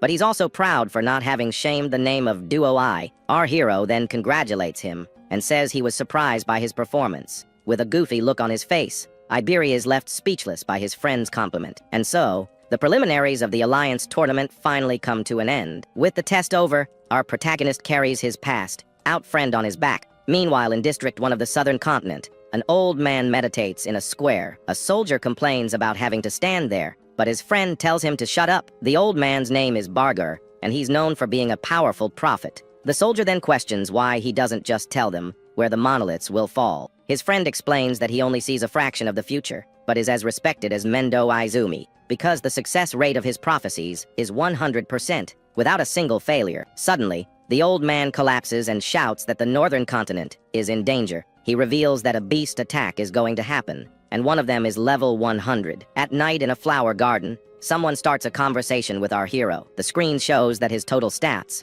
have surpassed 1,500 points. This is an incredible feat, as the normal gain is 50 points per level. With this, our hero is compared to a level 30 awakened. Additionally, his passive skills continuously increase his defense and agility, but his attack power is the only thing that he can't increase for now. Our protagonist is then caught off guard by a familiar voice. From outside, Riku calls him to eat, saying he made his favorite dishes. He decides to put the problem aside, as he might get an attack skill later. Then, everyone gathers at the table to enjoy the feast Riku has prepared. Our hero notices a friend's absence and asks where Iberia is. Aja explains that she healed him, but he was exhausted and is still sleeping. Riku is surprised that a level 7, like him, passed a phase that they couldn't. Suddenly, Sayo gets scared and points to something behind her friend. A sinister shadow with a red eye appears behind Riku without him noticing. In a spooky voice, the creature asks for food, making everyone tense. But it turns out it was just Iberia, who woke up and sat down at the table to eat. Riku gets annoyed because he scared him, and on top of that, is eating without asking. With his mouth full, Iberia just asks for more food with his empty bowl. The friend with glasses then gets really mad and asks if he wants to fight. Iberia then devours the food with a smile and says it's delicious. Riku then brags, saying he got his energy back thanks to his cooking. Iberia suggests he should become a chef, since he has more talent for that than for fighting. Suddenly, Mendu interrupts and says he wants to ask the group a question. He then asks everyone at the table what their greatest fear is. Riku says his dream is to be a savior, so he can travel the world and eat well. Therefore, his greatest fear is growing old, and no longer having the energy to travel. Just the idea of getting old and losing his sense of taste terrifies him. Mendu then turns to Sayo and asks what her fear is. She reveals she was born into a family of doctors and grew up in a hospital. Because of this, she saw many people suffering from illnesses from a young age. This experience became a trauma, and now she's afraid of even a common cold. Our hero then understands why she ran away when he sneezed the other day. The scene shows him sneezing and the girl running away, terrified of the situation. Mendu comforts her, saying that the awakened live twice as long and rarely get sick. Next, he turns to Iberia and asks what his fear is. He reveals that his biggest fear was not passing the tournament qualifiers, but now his fear is not being able to fight alongside his friend Itsuki. With a smile, he passes the question to our hero, who gets a little flustered. Everyone at the table stares at him, and Sayo says she can't imagine what he fears. Our hero then reveals that he was anxious about how he would survive on his own. He explains that anger and sadness overwhelmed him when he was alone in the dark. In his flashback, he was crying until Sayo and Riku appeared before him. His childhood friends find him and try to cheer him up with some food. With tears in his eyes, he says their kindness pulled him out of that negative world. After that, he also met Mendu Aja and even Iberia. He felt like he had finally gained true companions by his side. Looking at everyone, he says that his family had actually grown much larger. With a smile, he reveals that this sense of relief was something he hadn't felt in a long time. Finally, he tells everyone that his greatest fear was ending up living alone. Agia blushes, noticing that his aura is now calm and gentle. Iberia then gets emotional and hugs his friend, promising never to leave him again. Mendo explains that the question was to see if they would regret becoming saviors. He says that a savior's ultimate goal is to depart without any regrets. He then tells everyone to eat up, since Sayo and Riku are going home tomorrow. The next morning, the group says their goodbyes and promises to meet at the national tournament. Our hero then finds the sudden closeness between Iberia and Riku strange. He decides to head back, remembering he had a question for Sayo, but leaves it for later. Suddenly, he realizes that Aja has disappeared and is no longer with the group. He then sees her running in a great hurry and wonders what the reason is. Mendo then asks what happened, and Agia says she has information from the south. She explains that the access level is high, and only level 50 saviors can know. Mendu then allows her to tell them, and Iberia is surprised by his trust. Aja reveals that a prophecy was made by the commander of the southern continent. Our hero doubts the prophecy, but Iberia says it's like a confirmed future. Aja asks her father to leave the north, but he says he is the target of the attack. Because of this,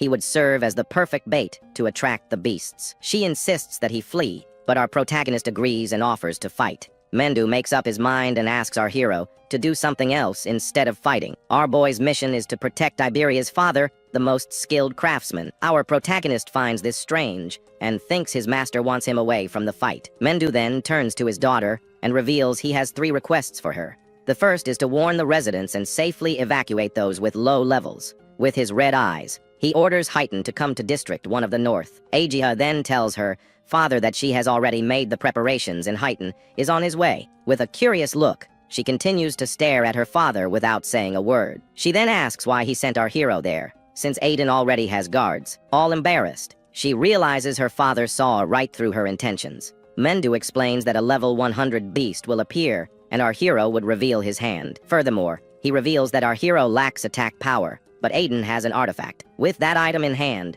a perfect awakened will finally be born to fight. At 8 in the evening on the first day, the monoliths fall on the northern continent. In District 2 of the North, our hero and Iberia run through the dark forest. Our protagonist is worried because the beasts could attack at any moment. Suddenly, Iberia gets startled and shouts for our boy to look at the sky. Our protagonist then turns and also sees what spooked his friend. A flaming monolith then crashes down right in the center of the city. A huge explosion of light occurs, consuming the surrounding buildings. Our hero is concerned, as the civilian evacuation is still underway. In the city, the awakened panic, because the beasts arrived way too early. The barrier begins to form, and he finds himself in a dilemma between the mission and the civilians. He knows Iberia is exhausted, but hasn't asked to stop because of his father. Iberia then says they should go help, because without a strong awakened, many will be lost. With a smile, Iberia changes the plans, and our hero agrees to help. Suddenly, a stone fist erupts from the ground and attacks the awakened. A level 21 fire golem then appears and faces the heroes. The group realizes the fight will be tough,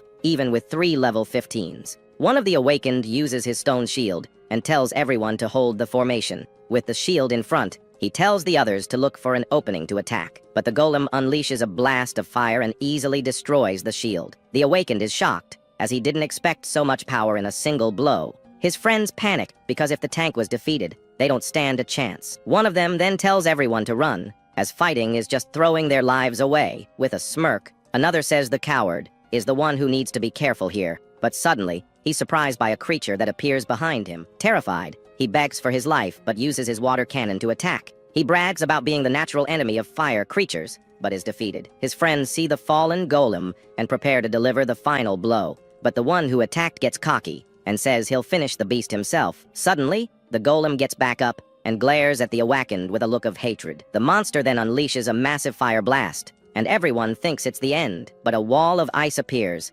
protecting the awakened from the golem's attack. With the arrival of reinforcements, one of the awakened says everything will be okay now. Our hero then tells Iberia to evacuate the civilians, and his own defense increases. Iberia brags and says that one day he'll be stronger than Jin Taiwa himself. One of the awakened gets annoyed by the boy's audacity and calls him a brat. The other awakened find our hero's ice armor strange. With his armor active, our protagonist remembers a piece of advice from his master. Mendo had warned him that his black orb is powerful but too slow to be practical. He advised our hero to save the skill as a trump card for emergencies. Because of this, he can't use his piercing orb in the middle of a crowd. With his armor and lightning, our hero charges straight at the golem. He then lands a powerful kick, sending the monster flying with ease. His thunder wave is activated, and he continues the combo on the enemy. The golem tries to fight back, but can't land a single hit on the boy. With a final punch, our hero slams the monster to the ground, kicking up a lot of dust. He then uses his lightning and delivers a final blow to the fallen golem. A huge explosion occurs, and the monster is defeated in a single hit. The civilians are shocked and can't believe a kid defeated the monster. One of the awakened is also stunned by the boy's power. He doesn't understand how a level 20, one golem couldn't even touch him. Our hero then turns to leave, and the awakened notices he's gone. One of them then boasts, saying the kid only won because of their help. After the victory, our hero and Iberia continue on their way to find Aiden. Our hero then realizes he needs to increase his attack power somehow. The screen shows his attack is 330, but his agility is 760. Iberia praises his friend's speed, but our hero says it means nothing without power. Tired, Iberia is surprised because he had never thought of it that way before. Our protagonist then says there's a good way to increase his attack power. Iberia reveals that his father's workshop is full of artifacts to help his friend. With a goofy smile, He imagines our hero all geared up in incredible armor. Our boy finds the laugh strange, but notices that his friend is very tired. Suddenly, he picks him up and tells his friend not to push himself so hard. Without waiting for reply, our hero takes off running with Iberia in his arms. The night continues, and the moon illuminates their path through the dark forest. They finally arrive, and Iberia complains that his arms nearly fell off on the way. Iberia explains that his father lives in the forest, because the city is too noisy. He also reveals that the house is full of traps, and our hero can sense the mana. His friend tells him to stay close, but our boy knows he can dodge them with his senses. With a smile, Iberia brags that it's finally his turn to lead the way. He then starts walking confidently along the path, covered in dry leaves. But he gets carried away and forgets about a trap right in front of him. The ground starts to shake, and Iberia panics at the most annoying trap. Suddenly, an epic iron golem emerges from the earth to attack. Our hero's jaw drops, as he didn't expect a humanoid artifact. Without wasting a moment, the creature charges and attacks Iberia with a powerful punch. But our hero dodges with a jump, saving his friend from the golem's blow. The impact of the punch creates a crater in the ground and kicks up a lot of dust. He gets annoyed that even an artifact has more attack power than him, but he can't destroy it. Our protagonist then asks if there's a way to stop the creature. Iberia reveals that the karma stone on the golem's chest is its weak spot. With a smile, our hero activates his thunder wave and goes on the attack. With his speed, he dodges the blows and hits the golem's weak spot. He gets close and prepares to rip out the karma stone with his bare hands. Using his lightning, he phases through the iron armor and gets close to the stone. He then rips out the golem's power source, deactivating it instantly. The creature then stops moving and stands motionless in the middle of the forest. With the stone in hand, our hero stares at the shadow of the defeated golem. Suddenly, Iberia yells for him to stop, as the golem belonged to some guy named Jusuk. A man appears out of nowhere and attacks our hero with his giant sword. The young man dodges at the last second, and the man is shocked by his speed. The man named Jusuk Bokudo apologizes and says he thought they were bandits. He wonders who our hero is, since he didn't sense his mana until the attack. Our protagonist is also surprised, because the man's sword vanished. Iberia then introduces him, and our boy asks where his father is. Jusuk reveals that the master is out back, and that they should be careful. With a furious look, Iberia's father stares at the boys without saying a word. Iberia brags to his father, saying he passed the tournament qualifiers. He then demands the promised reward of choosing any artifact he wants. But suddenly, his father slaps him across the face, leaving him in shock. Iberia then asks why he hit him, and the old man gets even angrier. The craftsman yells at him, accusing him of stealing his dragon gear. The old man explains that using the armor for too long has serious consequences. Furious, Iberia swears he'll never use anything made by him again and storms off. The craftsman then turns to our hero and asks if he's Mendo's student. Our protagonist introduces himself and explains the reason for his visit. The old man finds it strange, as Mendo rarely takes on disciples to train. Suddenly, he notices something and stares at our hero with a surprised look. The screen shows that the old man realized our boy's level is fixed. The craftsman asks if he's faking his stats, and our hero denies it. With a serious look, the old man understands why his master requested that specific item. He reveals that his master always demands something in return for his favors. Our hero is confused, because his master never mentioned anything about a deal. The old man then reveals that his master requested an item in exchange for protection. Our hero is surprised and wonders why his master would ask for a defective product. The craftsman explains that the critical crystal was made to increase an Awakenid's attack, but suddenly, a crack appeared, and the item became a broken product. The broken critical crystal increases attack by 10 times, and the critical rate resets. With the help of the item, our hero now has a way to boost his attack power. The old man understands his master's move, and says the item is perfect for him. With the item in hand, our hero's attacks will be strengthened tenfold. He then equips the item, and a golden aura completely envelopes him. He realizes that the critical rate only increases by defeating stronger enemies. The screen shows the item's details and how it works for our hero. With a smile, our hero says thanks, and that the item will be a huge help. The old man says there's no need to thank him, as they both fight for humanity. Suddenly, an attack occurs, and Jusuk is sent flying by a single blow. Our protagonist then dodges the attack and prepares for a fight. Iberia is startled by the surprise attack, and wonders what just happened. Suddenly, a green barrier appears, surrounding the entire dark forest. The old man finds it strange, since only the commanders of the 5 continents know his location.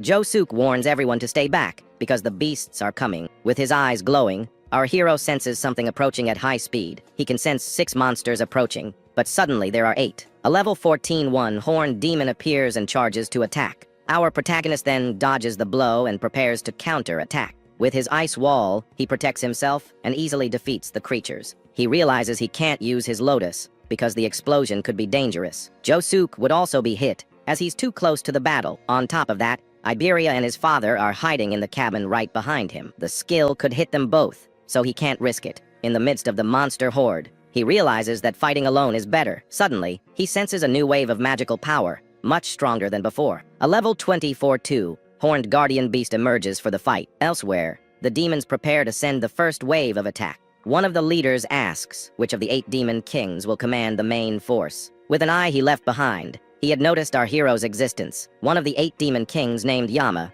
Raja volunteers for the mission, but the leader decides to send a demon general instead, not wanting to risk losing his eye. He then decides to hand over command of the main force to another demon. The chosen one is one of the 8 demon kings, a giant man-eating ape. Suddenly, our hero hears Iberia's voice and wonders if a beast somehow got into the room.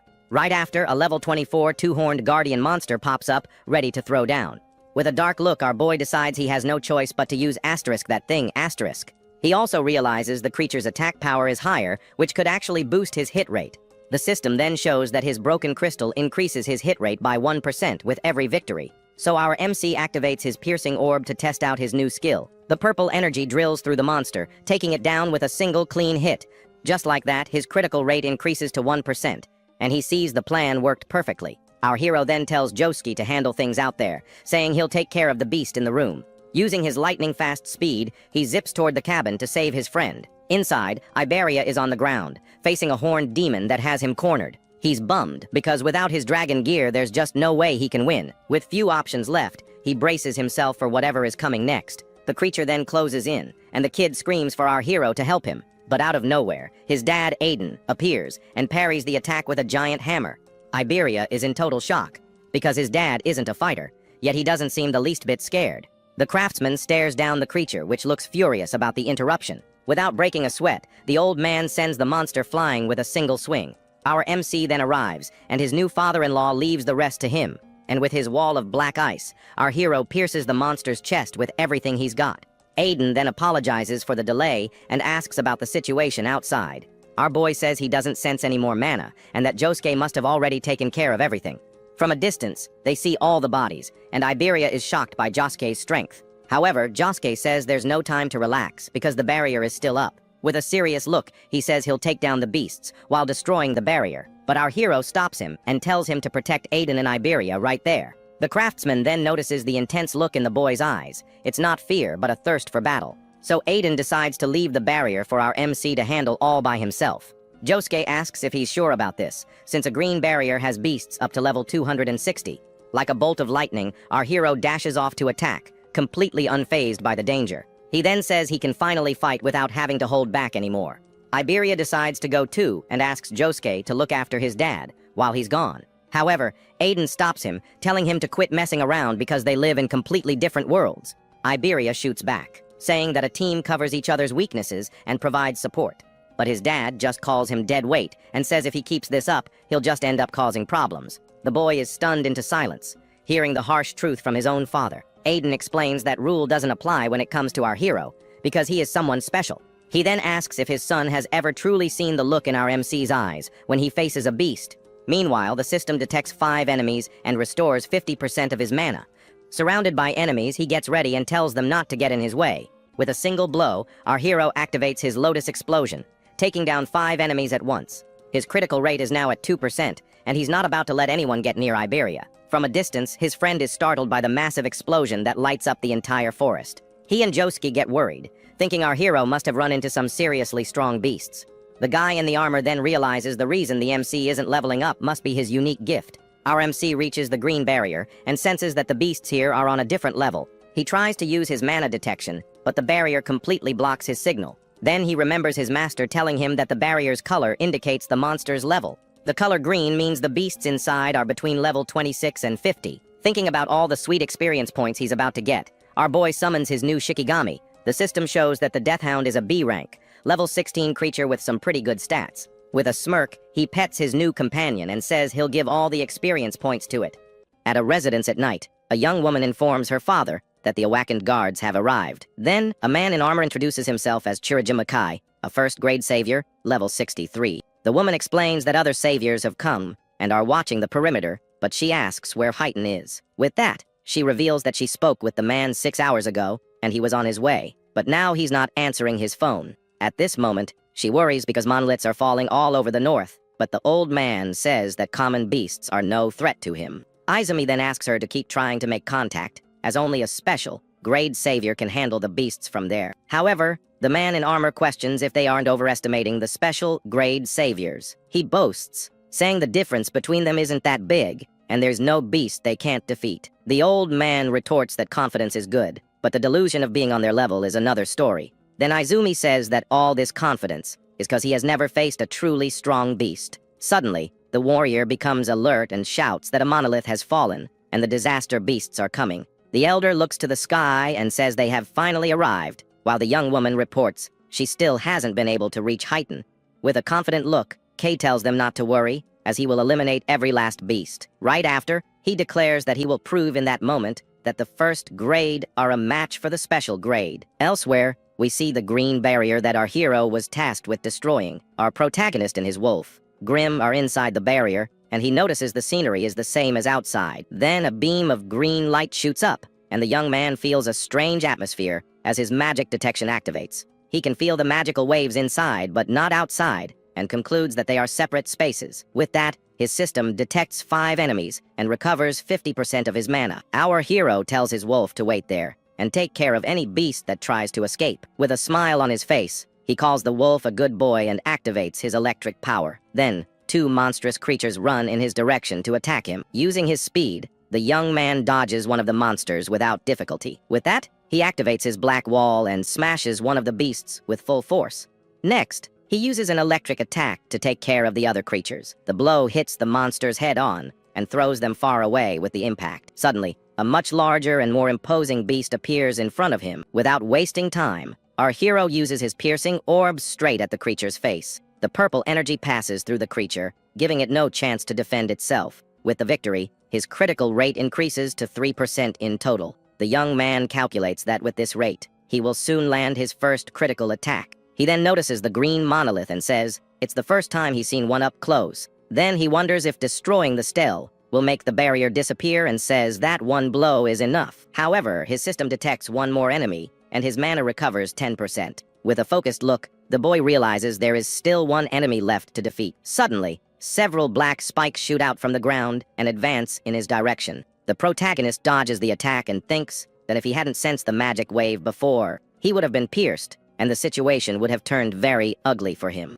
The young man looks at the stele and realizes the attack came from behind it. He then understands that this is a different type of disaster beast than the previous ones. From a distance, we see the immense green barrier that covers part of the forest. Meanwhile, the blonde kid is all bruised up and has a very worried look. Jazuk then warns him that not even Tenma can handle all the beasts, and the boy wonders if he'll end up holding his friend back. The man in armor tells him not to worry because the master exaggerates, but Iberia feels useless. He then explains that green barrier beasts are from level 26 to 50, and the blonde admits he wouldn't win. Jazuk tries to cheer him up, saying that at his age, he didn't even have the courage to enter one of those. Our hero's friend is surprised, and Jazuk reveals that the difference isn't just the level. With that, he explains that beasts from gray barriers have no intelligence and just destroy everything. Although they're strong, they can be defeated with strategy. But the ones from the green barrier are another story. Inside, there can be intelligent beasts like a 4-horned general, level 34. Jazuk says that few from the protagonist's generation could handle that beast, and the young man notes that they are different. The warrior concludes that Iberia isn't a burden because he's immature, but because his friend is too strong. Back to the fight, our hero says he has finally found the rumored intelligent beast. The monster scoffs and asks if he's muttering and pleading for his own life. Then the creature wonders about his strength, but calls him a coward for being level 0 and trembling before it. With a sinister smile, the protagonist says he's just excited, and since the creature talks, he has a question. The monster agrees to grant his last wish before finishing him off. With his red eyes blazing, our hero asks if the creature feels pain. The beast becomes furious and says a mere human cannot make it feel pain. Then it declares that inflicting pain is their privilege and attacks with sharp blades. The creature's blades come down with full force toward our hero. With his electricity active, the young man faces the monster head on without fear. Then he counterattacks with a slashing blow that tears through the air toward the enemy.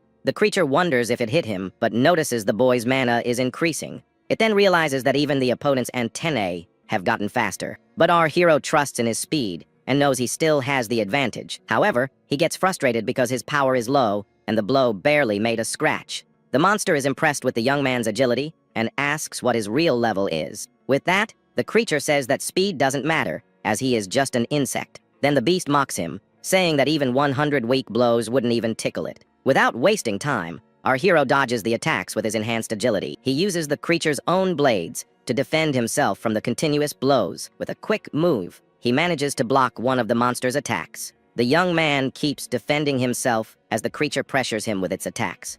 Then he challenges the beast to try and hit him if it's really capable. The beast notices his electricity is just to increase speed and questions his mana. He understands that the antennae are part of the beast's body, which is why his analysis doesn't activate. Our hero wonders how many attacks he has already delivered as he dodges again. The creature says it's useless, and the boy realizes his mana is running out. With a determined look, he decides to focus everything on the attack to win the fight. The young man decides to increase the frequency of his attacks, because if he lands a critical hit, he wins. He continues the attack, while the system shows the details of his critical hit item. To land the decisive blow, the only thing he can do is keep attacking. The creature defends itself with its blades, and our hero's blows have no effect.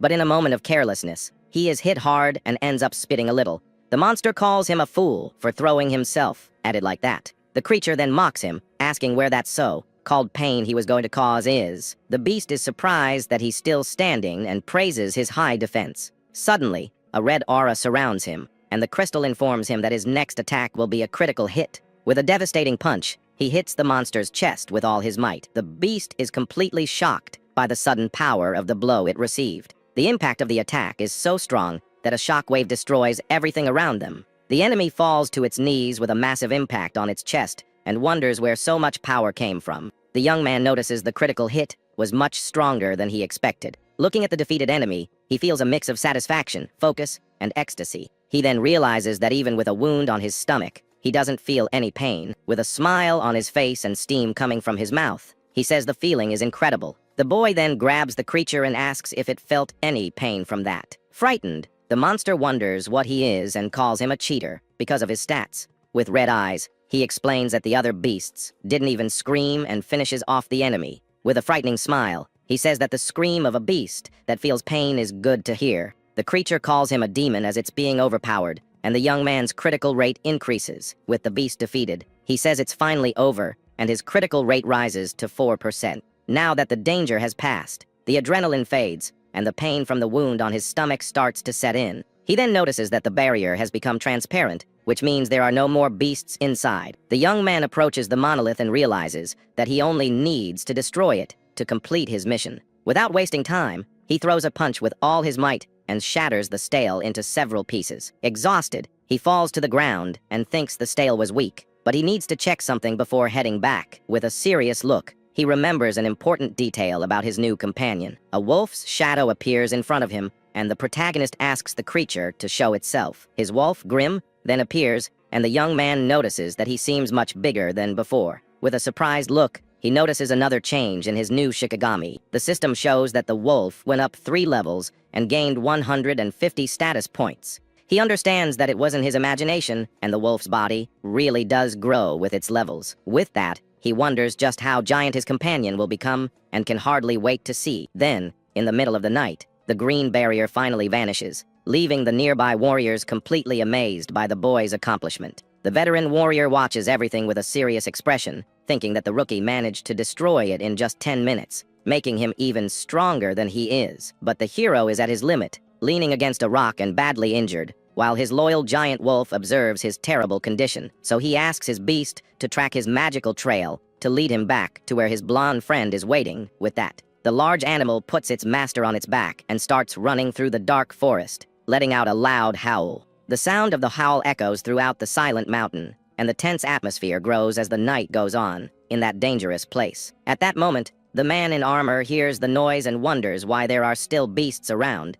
if the barrier has already been destroyed. He stays on high alert and orders the young apprentice to return to his room immediately to protect himself from any imminent danger. But the blond boy becomes thoughtful upon hearing the sound, feeling like he has heard that strange howl somewhere before. Suddenly, a powerful beast emerges from the shadows, running at high speed and slamming its claws on the ground with great force. With that, the veteran fighter draws his giant sword and prepares for combat, thinking he will slice up any monster that comes near. He then swings his heavy blade at the creature that leaped toward him, vowing to take the enemy down in a single strike. But the blond boy recognizes the animal and realizes it's the same spirit his companion tamed during their last fight. In that instant, he desperately yells for the warrior to stop the attack, because that giant wolf is the protagonist's ally. The large animal skillfully dodges the sword's strike while carrying its wounded and unconscious master. The veteran then stops his attack and sees the boy's body on the ground, being protected by the enormous, bright-eyed beast. He is confused to see a level 0 commanding spirits,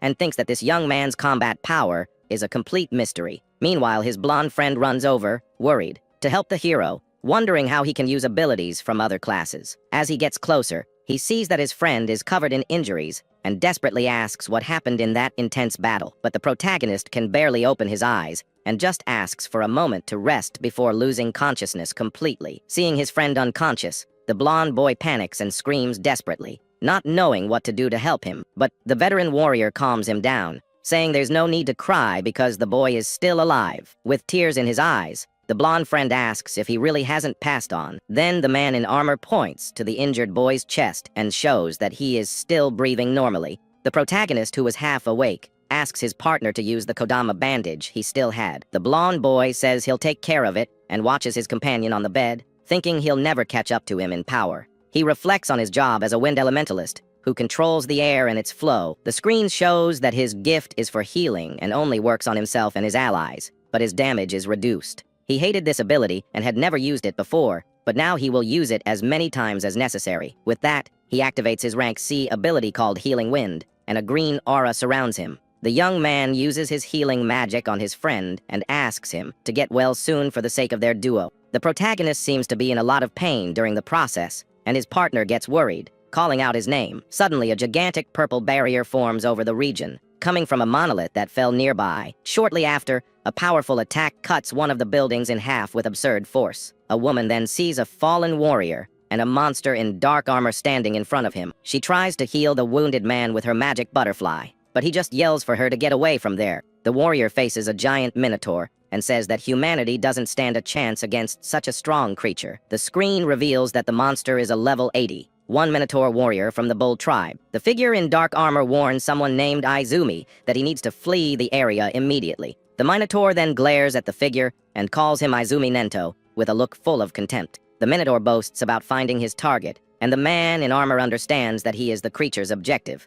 Suddenly, a huge flash of light occurs, indicating that a powerful attack was launched against them. The young woman with glasses is thrown backward by the explosion and screams desperately for her father, who was hit. With a bleeding eye, the older man says that this is the end of everything for them, as there is no hope left. The man in the dark armor is all damaged and tells the newcomer that he's late. Just then, a young man with glowing red eyes appears on the battlefield with a very serious expression. He apologizes for the delay and says to leave the fight with the giant monster to him. The Minotaur scoffs at the newcomer, saying he talks a lot for someone who just showed up. The wounded man warns him to be careful, as that creature is extremely powerful and dangerous. Intimidated, the red-eyed young man charges forward and prepares a punch with all his might. The blow lands squarely, making a hole in the Minotaur's chest, who is shocked by the damage received. The blue-haired warrior is left with his jaw on the floor, unable to believe the absurd strength of that attack. He watches the scene and wonders if that is the true power of a special class savior.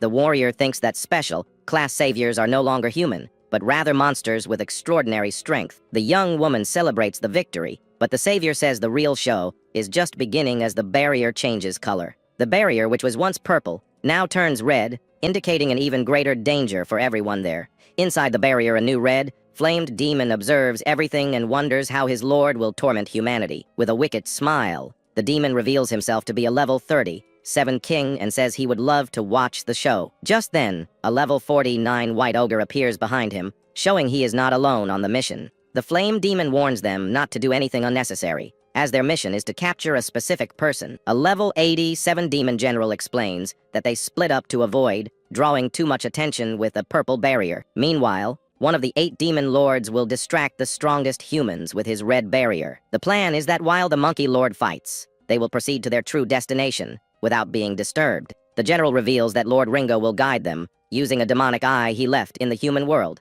This eye shows the coordinates and the scene of their target, who at this moment is our hero lying in bed. Suddenly, the protagonist wakes up startled from a nightmare, and one of his eyes is red like a demon's. Still lying in bed, he thinks about the strange dream he had about his late mother. In the dream, his younger self was telling his mother that he finally found a beast that feels pain like humans. The little boy said happily that he had struck the creature down and that her revenge was complete. But his mother figure interrupts him with a gentle voice, saying that wasn't quite right. She explains that there are things more important than revenge, and he questions what that could be. Then his mother asks him not to use his power for revenge, but rather to protect those he loves. The young Itsuki is outraged by the request and shouts that it's completely impossible to do. He swears he will never forgive the beasts that took his parents from him in such a cruel way. With eyes red with hatred, the boy shouts that he will definitely get rid of them all without mercy. His mother just watches him with a sad smile on her face as her body begins to disappear. She says goodbye, saying she needs to leave now,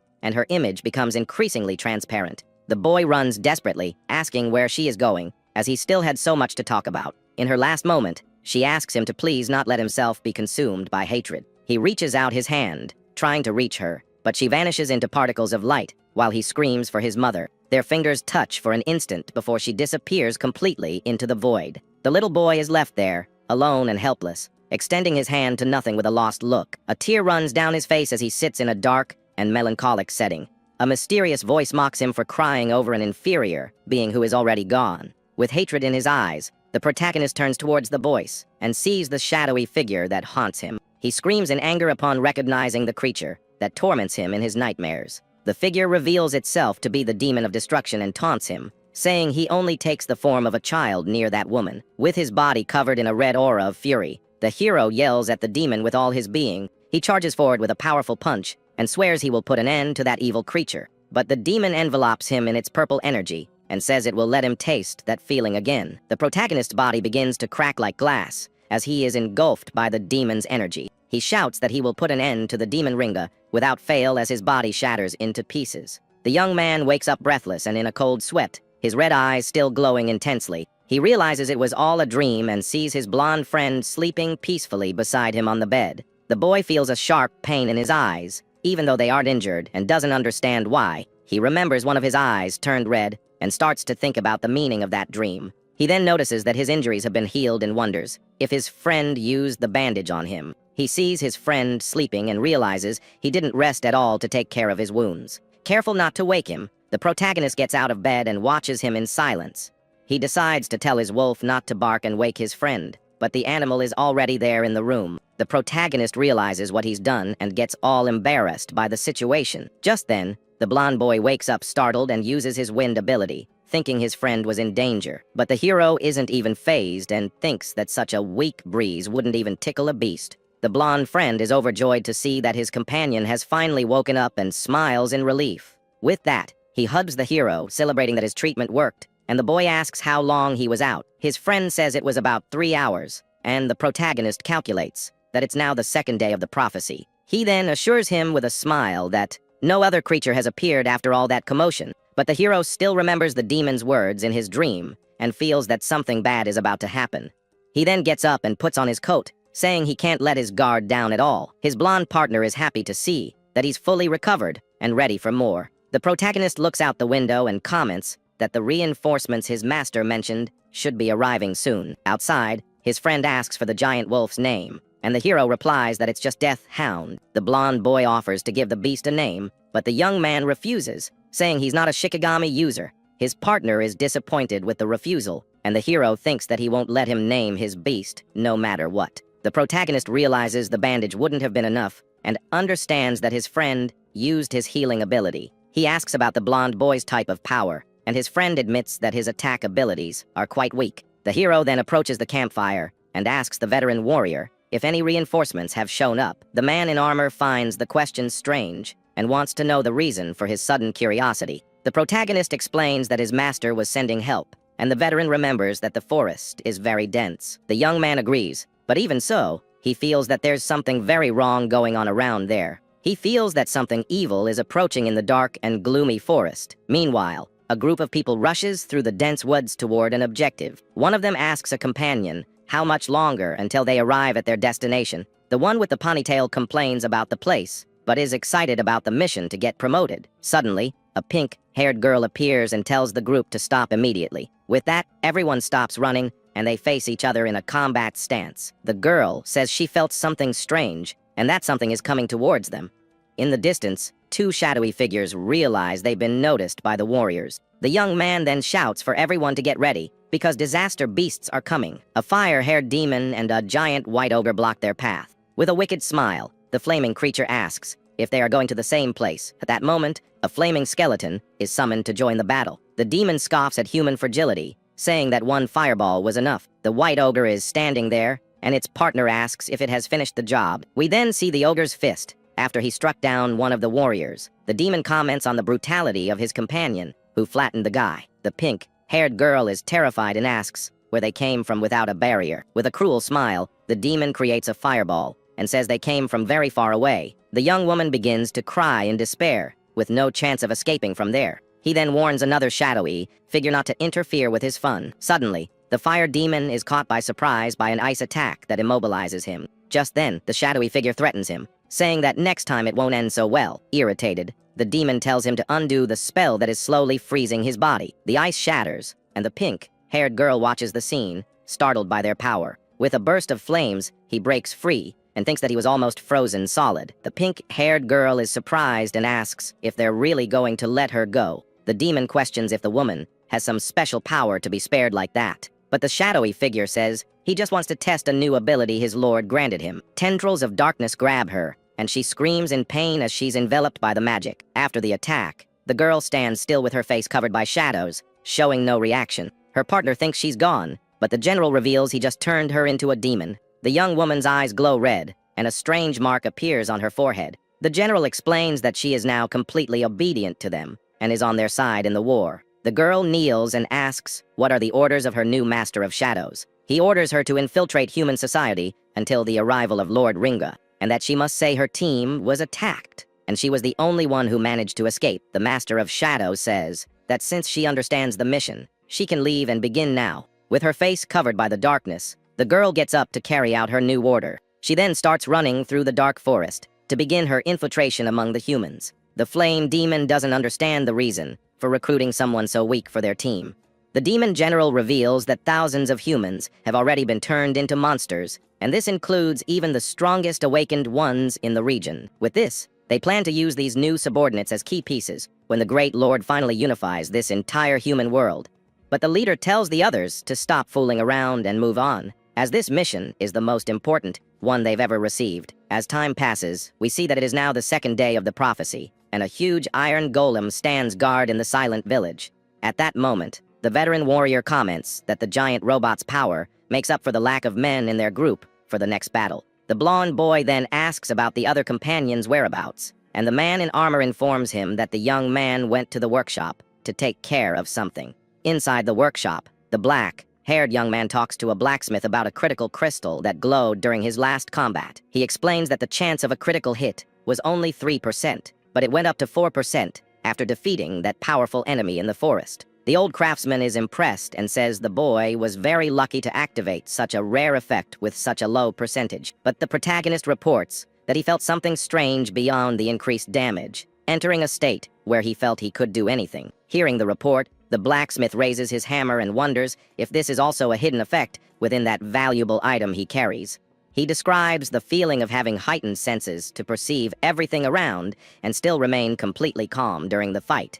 With a thoughtful look, the young man confirms that's exactly what he felt while facing the beasts in the midst of all that chaos. Surprised by the answer, the master craftsman exclaims that the hero managed to enter the legendary state of flow in the heat of combat. The veteran then explains that this phenomenon occurs when someone becomes completely immersed in an activity without being distracted by anything. The dark-haired boy is a bit confused by the technical term, so the man summarizes by saying he was totally absorbed in what he was doing at that moment. To illustrate, he compares it to a painter who spends hours working on a painting and ends up forgetting even to eat or rest.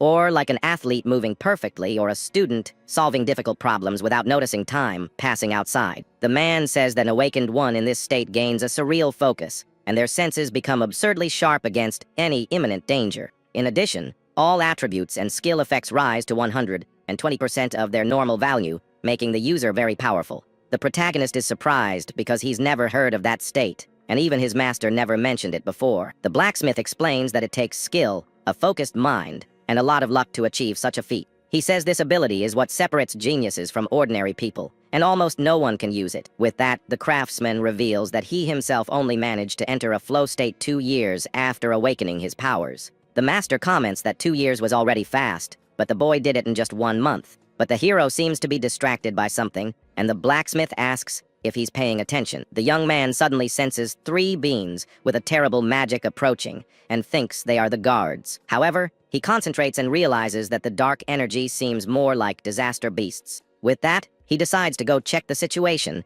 and runs out of the workshop to see what's happening. The protagonist throws the door open and steps out with a very serious look to face the new threat. Outside, his friends see him and ask why he's so tense and agitated all of a sudden. The hero explains that he felt waves of magic and thought it might be more disaster beasts coming. The blonde friend says it's unlikely since there's no barrier nearby, and the iron golem is on guard duty. Suddenly, something attacks the golem at high speed, leaving the blonde partner completely shocked. The metal giant is pierced in the chest, and its body begins to shatter into many pieces. The veteran warrior is astonished because the golem was defeated before it could even react. With that, 3 demons appear and are identified as a flame king, a resentment king, and a white augur. The screen shows it's still the second day of the prophecy, as a malicious aura covers the area. The protagonist faces the enemies and thinks they seem much stronger than the ones from the previous barrier. He focuses on the group's leader and notes that its magical waves are the strongest he has ever felt in his life. The demon leader says he will capture the target and leaves the rest of the fight to his 2 subordinates. He just warns them to be careful and not to destroy the demonic eye under any circumstances. The 2 monsters agree with the order and prepare to attack the human warriors there. The protagonist and his friend are shocked to realize that those creatures can speak. But the veteran warrior positions himself in front of them and swears he won't let the enemies pass. With that, he charges at high speed toward the shadow leader with his sword in hand. The man in armor is surprised and wonders when the enemy managed to move so fast. He can barely keep up with the movement and realizes that demon is absurdly fast. The veteran vows to stop the monster while the blonde boy shouts that he won't let it get near his friend.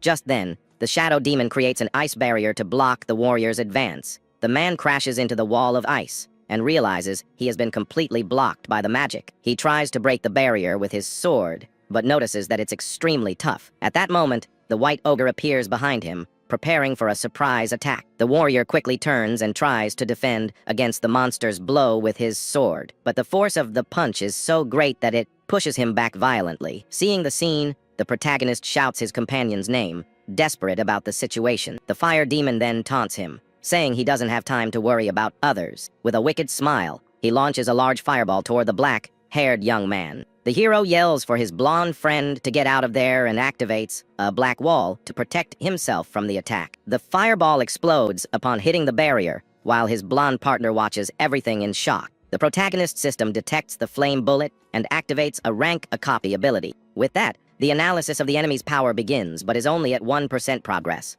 With his arms burned, the young man thinks he overestimated his black wall and should have dodged. The fire demon then scoffs at him for thinking he could stop his flames with weak ice. But the creature gets worried and wonders if he overdid the attack against the bearer of the demonic eye. The hero is on his knees, all burned, and the system identifies him as a simple level 0 human. Seeing the boy's level, the demon laughs and concludes that he can finish him off without worrying about the mission. But the young man doesn't give up and summons his death hound to help him fight the enemy. The fire being scoffs at him for wanting to fight 2 against 1 using a simple shikigami. With that, he launches another attack and boasts that not even 10 more beasts could defeat him. The protagonist then looks at his wolf and says that he's counting on his help to win. A large explosion occurs, and the demon is shocked to see that the target managed to dodge the blow. He then focuses on the giant wolf and notices that there's something very strange about that Shikigami. The creature notes that the beast is actually running towards their mission's true target. With that, the demon faces him, and the boy thinks that if he feigns weakness, he won't be finished off. Meanwhile, the system screen shows that the analysis of the enemy's power has reached 36%. He smiles, thinking he can buy time for the analysis, but he can't bring himself to act like a coward. With a confident smile, he says it doesn't matter because, after all, his opponent seems incredibly weak and unleashes an aura of blue lightning with eyes red with fury. The fire demon becomes furious with the boy's arrogance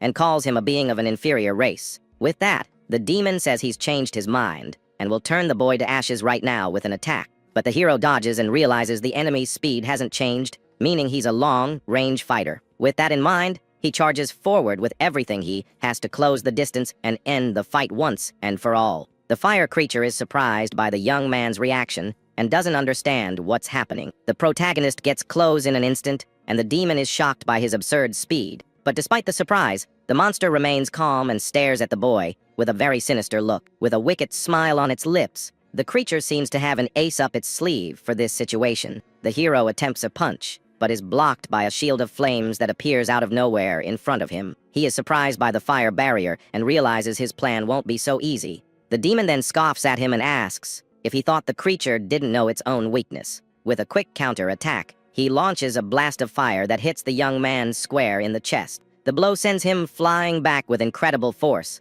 and leaves him severely injured on the ground. He hits a tree hard and feels the violent impact throughout his aching body. With a bruised face, the protagonist understands that he walked right into the enemy's trap. The demon says he's an intelligent beast, and that with that speed, he's no level 0. Even though he's badly injured, the young man gets up and faces the monster with a look full of determination. The fire creature admits that the boy managed to fool him completely with his act. The monster then warns that it would be easier if he just stayed quiet and accepted his end. The hero sees that the analysis of the enemy's power is at 81% and needs more time. The scene cuts to the village, showing that it's 3:14 in the morning and the giant wolf is howling. The demon leader lists the blacksmith's achievements and calls him the most excellent craftsman of the human race. The man then asks if he plans to end his life, but the creature says it won't do that if he is useful. But the craftsman responds with a defiant look that, unfortunately, he doesn't like taking orders from anyone. With that, he draws a tool and charges at the enemy with his eyes red with pure fury. Then an ice aura surrounds his body as he prepares for a counter-attack with all his power. The demon is surprised because the man covered himself in ice instantly and realizes the ability is rank A. The creature tells him to give up and freezes him to the ground, saying they decide who lives and who is done for there. Hiding, the blonde friend panics, thinking his father will be taken, and plans an attack. He shrinks behind a suit of armor, completely terrified by the situation and unsure of what to do. Suddenly, the protagonist's deathhound bursts in, and the boy recognizes his friend's beast. The large animal charges straight at the shadow demon, ready to tear it apart. But the enemy leader isn't fazed by the charge and faces the creature with a cold, calculating gaze. In the blink of an eye, the great beast is completely frozen by the opponent's ice power. With that, the wolf's frozen body hits the ground hard and shatters into many pieces of ice. The demon gets angry with its subordinates for letting the beast get past, and the blacksmith sees that reinforcements have arrived. The blonde boy is terrified to see that not even such a strong Shikigami could get close to the enemy. He understands he doesn't stand a chance and thinks he needs to call the protagonist for help in the fight. Just then, he remembers his father warning him that his actions could cost his friend his life. The boy realizes that the hero was already badly injured before this whole mess with the demons. He then concludes that calling his friend now would only put him in an even worse and more dangerous situation. With a determined look, the blonde boy shouts that running is not an option and swears he will save his father on his own. He then remembers a special piece of equipment called the Dragon Gear, which might be his only chance to win. So he runs towards the workshop, thinking the item must be hidden right under his old man's bed. The young man seems very worried and mentally asks his father to wait a little longer, as he'll rescue him soon. At that moment, the shadow leader realizes someone was hiding but ran away, and calls them a coward for not helping the craftsman. But the shadowy creature announces that it will take the blacksmith to his final destination, while the man remains completely frozen. Meanwhile, the flame demon prepares a new powerful attack called Red Flame Bullet to finish off the dark-haired boy. To move better, The hero activates his black wall and covers his badly burned leg. With that, the young man activates Thunderbreaker to gain a bit more agility and escape the explosions. The fire monster observes the boy's persistence and notes that although he keeps dodging, his speed has dropped a lot. The enemy then prepares another shot, asking how long the young human can keep running from his certain doom. At that instant, the protagonist notices that this time the beast is using both hands to launch an even stronger attack. With a shout of rapid fire, he fires dozens of flaming projectiles toward the boy, who is nearly cornered. The black-haired young man is in shock, seeing the absurd number of attacks coming at him all at once. We then see several fire spheres surrounding the hero on all sides as he tries to find a quick escape route. But there are too many projectiles, and he realizes that his current physical state won't allow him to escape completely unharmed. The boy tries his best and thinks that he would normally dodge this easily, but his body is too heavy and tired.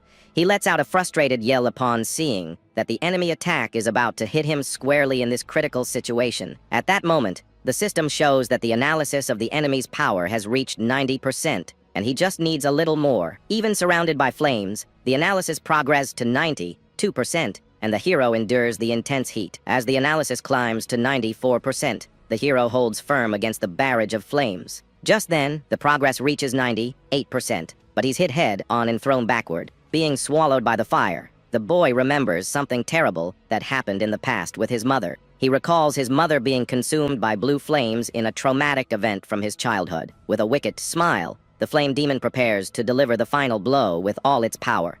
He then launches a piercing red flame bullet to end the young man's life once and for all. But at the last second, the analysis reaches 100%, and a blue barrier appears to protect him from the attack. The fire projectile collides with the ice shield, causing a massive energy explosion in the area. Not understanding a thing, the fire creature is surprised and wonders what that mysterious defense is. At that moment, the system announces that the analysis is complete and Black Wall has leveled up to level 3. With this, his stats increase by 50, and all his injuries are completely healed on the spot. He calculates that this power boost is equivalent to 4 levels for a common awakened one, and is satisfied. The demon doesn't understand how its flames aren't even scratching him, and thinks the hero used some defensive ability. We then see that his black wall has now taken the form of a large, protective ice lotus flower. With a confident look, the fire creature thinks it understands the situation and that the game is over. He then prepares for a new attack, saying that now the fight is about to get serious. Suddenly,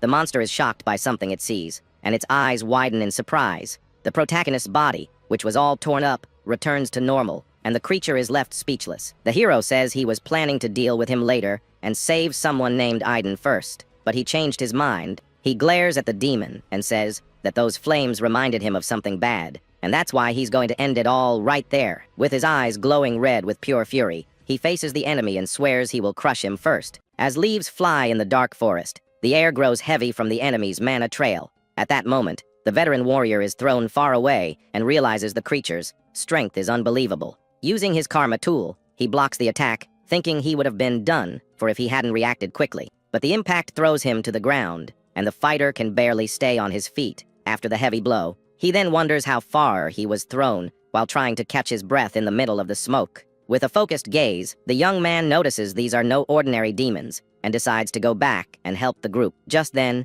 a huge explosion hits the ground, kicking up a lot of dust and covering everyone's vision. Realizing he's being chased by the same monster from before, the warrior goes on full alert. Suddenly, the giant beast emerges from the shadows, its massive tongue ready to devour anyone in its path. Wanting to help the protagonist, the combatant decides to draw the monster's attention away from there. With his eyes glowing red, the fighter shows he has no intention of losing. He plans to end the fight quickly to protect the master craftsman and his blonde partner back at the workshop. Meanwhile, inside the workplace, the young blonde boy desperately searches for something to help. Rummaging through every corner, he reaches his arm under the furniture, hoping to find his final trump card. Upon touching a mysterious box, the boy feels he has finally found what he needed for the battle. With a bright, hopeful look, the kid realizes his luck has just turned around. Shouting with joy, he holds up the dragon's suit and says that now he can finally fight on equal terms.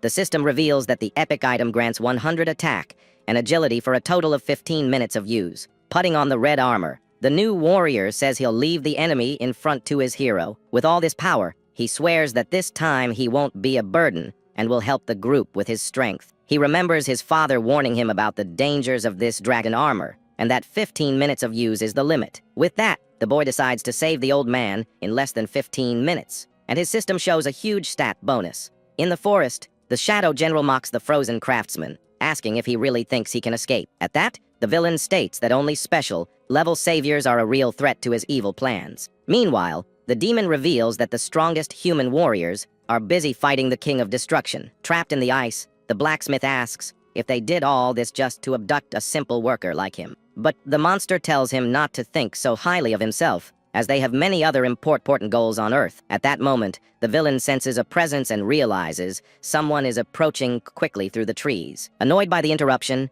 the general complains that this group of humans is really persistent and bothersome. Suddenly, a swift shadow charges at the enemy to try and rescue the man trapped in the ice. On the ground, the father wonders if that hero is his son or the protagonist, but knows that victory is nearly impossible. Flying low, the young man in the dragon suit appears out of nowhere and attacks the Shadow Master with all his speed. Filled with rage, the blonde boy yells for the monster to give back his father as he unleashes a mana-charged strike. The system then announces that he has been equipped for 2 minutes, and his attack and agility points rise significantly. Surprised, the general comments that first it was a giant wolf, and now a human child has decided to show up and fight. Far away, the black-haired hero emerges renewed on his ice flower, and the fire demon doesn't understand a thing. Shocked, the villain observes that the boy's body was completely burned, but now it looks like he was never even hit. In disbelief, the monster asks how his opponent managed to recover so much in such a short time. Furious, the flame beast declares that it doesn't matter how many times he heals,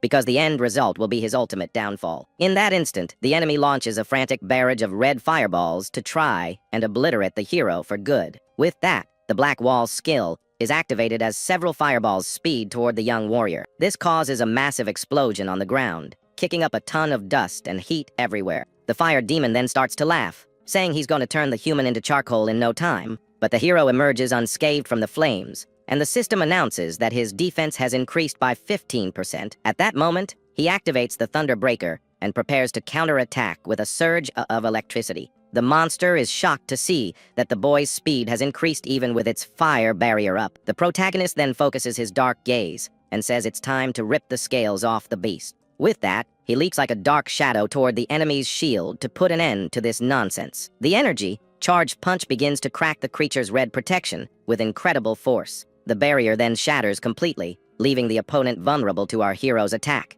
The young man lets out a furious cry, and the system shows his resistance has gone up another 15%. At that moment, the creature starts to break out in a cold sweat, realizing the boy's defense has surpassed 600 points. With that, the young man charges forward and says menacingly that now it's his turn to cook the enemy. But the beast senses the danger and desperately thinks it needs to flee now, or it'll be finished for good. The monster then runs in a panic and starts screaming for its allies, begging for help to survive. The impact of a swift movement makes the ground shake as the chase continues through the forest. In the end, the demon is subdued and begs for its life in a pathetic and cowardly way. But the hero shows no mercy and keeps the enemy under total pressure at this critical moment. The creature then screams furiously that it would never accept being defeated by a simple low-level human. The protagonist just maintains his cold, calm gaze, completely ignoring the opponent's shouts. The fire monster is in shock, unable to believe a mere level 0 has so much power. With that, the system announces that the boy's next attack will be a decisive critical hit. Sweating nervously, the enemy stares at the protagonist and wonders if he's actually a demon in disguise. The villain is then thrown backward with incredible force while trying to understand what just happened. At that moment, the young man charges forward with his lightning active and a look of pure rage on his face. The impact of the blow is so violent that the ground all around shatters completely from the pressure. A curtain of smoke rises and covers the entire battle site, making it hard to see the surroundings. With the monster down, the hero observes the scene from above and realizes the fight is finally over. But he feels frustrated because he wanted to make his opponent suffer more before this final blow. In that instant, the young man realizes he entered the flow state again, right after the critical hit. Pondering, he wonders if there's a connection between his decisive hits and this state of absolute focus. Looking at his system, he notices that his total stats now exceed a value of 2,000. With that, the soul of the defeated beast turns into a green karma sphere, right in the middle of the path. The bright light starts flying rapidly toward the deep forest, catching the hero's attention. With a focused gaze, the boy notices that the energy is heading straight to where his partner is, He notes that the magical trail is heading to the workshop and wonders why the soul didn't split. Without wasting a second, the protagonist runs at high speed, using his lightning to gain momentum. Worried, he fears his blonde friend might already be in danger and decides to hurry as much as possible. Meanwhile, the Shadow General blocks Iberia's attack with a defense that seems impenetrable. Even while using his dragon armor, the blonde boy gets frustrated seeing his strongest blow do nothing, but he decides not to give up and swears he'll keep attacking until he breaks the shadowy creature's guard. The villain scoffs at the boy's persistence and warns him that he still doesn't understand the level difference between them. Suddenly, the boy's father yells furiously, telling his son to take off the dangerous gear right now. The old man even threatens to disown the young man, but the boy insists he will save his father anyway. The blonde boy then leaps from a great height and dives toward the enemy with all his courage. At that moment, he thinks that if his friend were there, he would surely make the same decision. Desperate, the blacksmith yells for his son to stop, but his words don't reach the warrior's heart. But the Shadow Master observes the human's family bond with disgust and decides to end this little game. With a simple movement, the demon prepares its ice magic while looking at the target coming from the sky. In an instant, the boy's body is completely frozen in mid-air, and he becomes trapped, unable to move. Just then, the veteran warrior gets trapped in ice, and the demon tells him to know his place. With that, the man in armor looks on furiously, immobilized while the enemy gloats about its victory. Then, a shadow leaps into the air, and the system announces that the equipment will only be active for 3 more minutes. At that, the loyal wolf is covered in crystals, and its level quickly rises from 19 to 20. But the dark beast manages to shatter all the ice and emerges even stronger to help its master. With a snarl, the animal faces the protagonist, looking ready to bite anyone who gets close. The hero then notices that the wolf absorbed a karma sphere, which is why it suddenly became so powerful. But the boy wonders where his ally is, and what happened to the disaster beast in that area. With a focused gaze, the young man notices something terrible, and his eye glows with a strange green color. In that instant, the place is filled with debris and shards of ice, flying everywhere after the impact. Then, a wave of very intense magic starts coming out of a dark hole, startling our hero. The young man activates his lightning and runs swiftly, saying he can't wait for his colleagues' help. With that, the black-haired warrior unleashes a red sword strike that cuts through the air with force. But the giant monster charges forward with everything it has, trying to hit the fighter with its sharp and dangerous claws. At that moment, the man slides across the ground to dodge the attack and prepares for his next move. With that, he notices the cut he made earlier has already healed and is shocked by the creature's regeneration. But the veteran understands that this is his toughest opponent, yet because of its incredible healing ability. He then spots a glowing karma sphere and decides he needs to give it his all to win on his own. With his sword glowing red, the fighter focuses all his energy to deliver a decisive attack. But the beast protects its face with its arms, preventing the final blow from hitting its weak spot. In that instant, the man realizes that those limbs are its only defense, and that's where he must focus. He then smiles confidently, because now he knows how to defeat this troublesome enemy once and for all. With that, the warrior charges forward and begins to slash the monster's chest with a sequence of rapid strikes. But before finishing it off, he plans to disable both of the beast's arms to leave it completely exposed. The boy then calculates that the enemy takes at least 1 second to fully recover from the damage. He then realizes that during this short time, the beast's weak spot will be open for his attack. With his eyes ablaze, the fighter concentrates all his hatred and power into a single sword movement. At that moment, he brings the blade down with devastating force, hitting the monster's core with everything he has. With that, a trail of red energy cuts through the scenery, and the enemy is finally overcome by his power. But the hero takes a deep breath and admits it was tough to fight against such a resilient creature. As the smoke rises, the warrior thinks he needs to meet up with his master soon to help in the fight. The combatant then observes the trail of destruction and realizes that the ice beast is a very big problem. Meanwhile, the blacksmith is cornered by the dark villain, who mocks the poor man's desperate situation. The general then orders the prisoner to speak, and the craftsman begs for his son to be spared from all this evil. But the monster claims the old man will soon lose all control and become just a puppet in the hands of the shadows. At that moment, the enemy reveals that he recognized the boy's armor and knows it belongs to the dragon clan. With that, we see that these creatures possess an incredible life force that continues to live on even after their passing.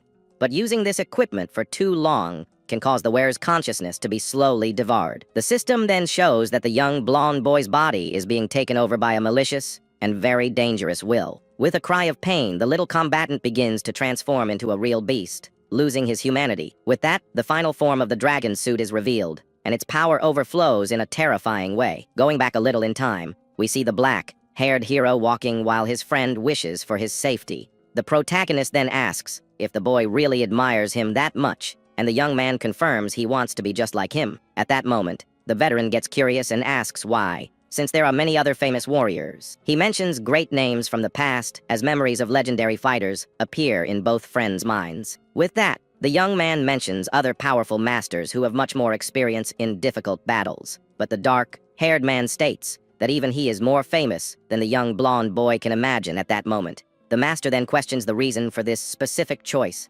leaving his student thoughtful with the question. With a surprised look, the boy doesn't know what to answer and remains silent, trying to process everything. But the experienced combatant puts a hand on his shoulder and tells him not to worry so much about these details for now. In that instant, the little blonde boy reflects that he never really stopped to think about the reason for his great admiration. With that, the memory flashes back 10 years, where the boy was playing happily with his wooden sword. His mother then asks if he liked his birthday present, and the little one answers with great excitement. Overjoyed, the boy decides to give his toy a heroic name while the woman smiles at the scene. With a courageous shout, the boy swears he will defeat all the monsters and protect the world like a hero. At that moment, he runs off to show his new tool to the other children who live nearby. But his parents watch from a distance, and the craftsman wonders if his son actually has any friends to play with. We then see the little blonde boy surrounded by several other kids as he brags about his amazing birthday present. The mood then shifts, and the other children give him strange looks that hide something not so friendly. Full of envy, one of the boys holds out his hand and asks to see the object up close, creating tension. With that, little Iberia holds his wooden sword fearfully. With that, several bullies surround the boy and say his father can make as many toys as he wants. The little blonde thinks about refusing, but fear speaks louder, and he can't say a single word. At that moment, one of the mean boys asks if he's really not going to lend them his precious object. With a forced smile, the little one hands over his treasure, while trying to hold back tears in front of the others. But the kids run off, pretending to be great monster hunters with their new prize. Seen from above, the boy looks like just a tiny, lonely dot in the middle of that huge, empty yard. With that, the young boy bites his lip, furious with himself for being so cowardly in that moment. Arriving at the workshop, the little one watches the blacksmith working hard while his mother rests peacefully in the background. With a sweet look, the woman notices her son arriving and asks if he had a lot of fun outside. But the boy lies with a smile on his face, saying everything was great so as not to worry her. The woman then notices something strange in her son's behavior and remains silent, observing every detail. In a firm tone, the father asks where his training tool is, suspecting it was taken from him again. In that instant, the mother understands the situation and says she needs to get the item back for her beloved little one. But the craftsman warns that even if they get it back, the bullies will just steal the object again next time. Striking the metal, the old man yells that his son doesn't even have the courage to ask for help when he needs it. With that, the blacksmith complains that he didn't raise the boy to be so fearful and passive. A few months pass, and the little blonde boy appears, crying hard with a golden glint in his eyes. In the hospital hallway, the father grabs the doctor by his lab coat and demands to know why they can't do anything more. The blacksmith then asks if they are just going to wait for her to pass away without trying any other kind of treatment. Inside the room, the woman calls her son in a very weak voice while lying on the hospital bed. With his eyes full of tears, the boy holds her hand tightly and begs her not to go. The mother then says that his father calls him a coward, but she knows he's really just too kind-hearted. But she explains that kindness without strength can be cruel and end up hurting the people he loves most. With that, the woman asks him to become very strong and to use that power with bravery in the future. The woman then asks him to take good care of his father and believes that one day, her son will be a great awakened one. At that moment, the heart monitor stops beeping and shows that her time is up. Crying desperately, the boy promises he will be the strongest and bravest awakened one in the whole world. He then lets out a cry of pain, calling for his mother as he is left alone in that dark room. The young man then remembers feeling very scared when he first met the protagonist because of his incredible power. The blonde boy recalls thinking he was just a temporary ally but soon realized the dark-haired man was special. He saw that the hero faced hundreds of awakened ones alone, showing incomparable strength. At that moment, the memory shows the young man facing a disaster beast with extraordinary courage. But behind the serious face, the warrior always helped his partners with unexpected kindness. The blonde then reveals to the veteran that the reason he wants to be strong is to follow in the master's footsteps. With a determined look, The young man states that the dark-haired man is exactly the kind of awakened one he always dreamed of being. But the boy lowers his head and says he's a talentless coward who could never reach such a high level. With that, the blonde boy smiles with blood on his face and says that fighting alongside the hero is enough for him. Suddenly, the dragon suit's transformation is complete, and the little warrior unleashes a dark power. With his body covered in the red armor, the young man leaps over the logs and faces his new opponent. At that moment, the monster shows its sharp fangs as smoke billows menacingly from its mouth. The protagonist then observes the beast from a distance and realizes his friend has completely lost control. With its eyes fixed on the target, the creature roars loudly and prepares for a deadly combat in the middle of the forest. With that, the system announces that Wind Blade has been activated, and a blue energy appears on the beast's claws. With a swift movement, the opponent launches a powerful air slash that tears through everything in its path. In that instant, the dark-haired man activates his magic detection, and his eyes glow with an intense blue light. But the hero realizes the skill belongs to a wind elemental and wonders how the blonde boy got it. The attack then grazes past the young man and hits the tree behind him with incredible impact force. With that, the fighter's unsure if this is an effect of the armor, or if a creature is controlling his partner. With that, the protagonist activates the Thunderbreaker and swears he'll knock some sense into his friend. The armored beast charges with everything it has, and the young dark-haired man can barely withstand the impact of the heavy blow. With a terrifying roar, the monster shows it has completely lost control, and now only seeks total destruction. With that, the young man realizes that the magical aura belongs to his friend, but doesn't understand why he's being attacked. With his eyes glowing like embers, the hero is shocked to see that the situation has gotten completely out of hand. The creature then pleads in a faint voice for the protagonist to end its suffering quickly. At that moment, the combatant sweats nervously, as he never imagined having to face his own ally. But the scaled monster doesn't stop and continues its fierce assault, destroying everything around it with its claws. With his body tense, the fighter braces for the worst and focuses his energy to try and survive the onslaught. Suddenly, the veteran Jazuk appears with his giant blade and blocks the deadly attack, saving his pupil. With great force, the warrior in blue armor pushes the beast back, showing he won't retreat. With that, the impact of the punch sends the opponent flying while dust rises, covering the entire battlefield. The master then warns that the blonde boy has transformed into the worst-case scenario, and the dark-haired man agrees worriedly. With unbelievable speed, the enemy moves like a red blur, putting both combatants on high alert. In that instant, the beast begins to circle the pair, leaving a trail of destruction wherever it goes. The veteran explains that the dragon armor has swallowed the boy's consciousness, and now he has become an animal. With that, the protagonist thinks he needs to get that equipment off him soon, before it's too late. But the man in armor warns that it's useless, as the suit has already completely fused with the boy's body. He recalls an old case where an awakened one was consumed by his power and was never able to return to normal. With a focused gaze, the master grips his sword tightly and prepares to do what is necessary. With that, the young dark-haired man is speechless, understanding that his training partner might be finished today. The veteran then states coldly that the only option left is to eliminate the creature once and for all. He offers to deliver the final blow and tells the hero to get out of there so he doesn't have to see this cruel scene. But the black-haired young man says he will take care of it himself and stops the master from committing this act. With that, he asks his friend to follow Aiden's trail and rescue the prisoner from that ice beast. The protagonist then summons his faithful death hound as a blue light shines brightly in the area. At that moment, the veteran accepts the request and says he's counting on the dark-haired man's strength to handle everything. He states that if the monster escapes, it will become even more dangerous, so it needs to be stopped now. With a battle cry, the hero and his wolf charge at the scaled beast, beginning an epic combat. With that, the impact of their two powers makes the ground tremble, and the creature retreats, feeling the pressure from the new opponent. The wind blade technique is then activated and cuts through the air with enough power to slice through any defense. Observing the attacks, the young man realizes his transcendence ability hasn't activated in this fight yet. With that, the warrior's face is grazed, and blood starts to trickle down during the direct confrontation. The dark-haired man then faces his opponent and concludes that his blonde friend doesn't actually want to harm him for real. With that, the young Iberia takes on his monstrous form and lets out a terrifying roar as he loses consciousness. But the system announces that the 1,000 wind blades technique has been activated, and the suit's power skyrockets.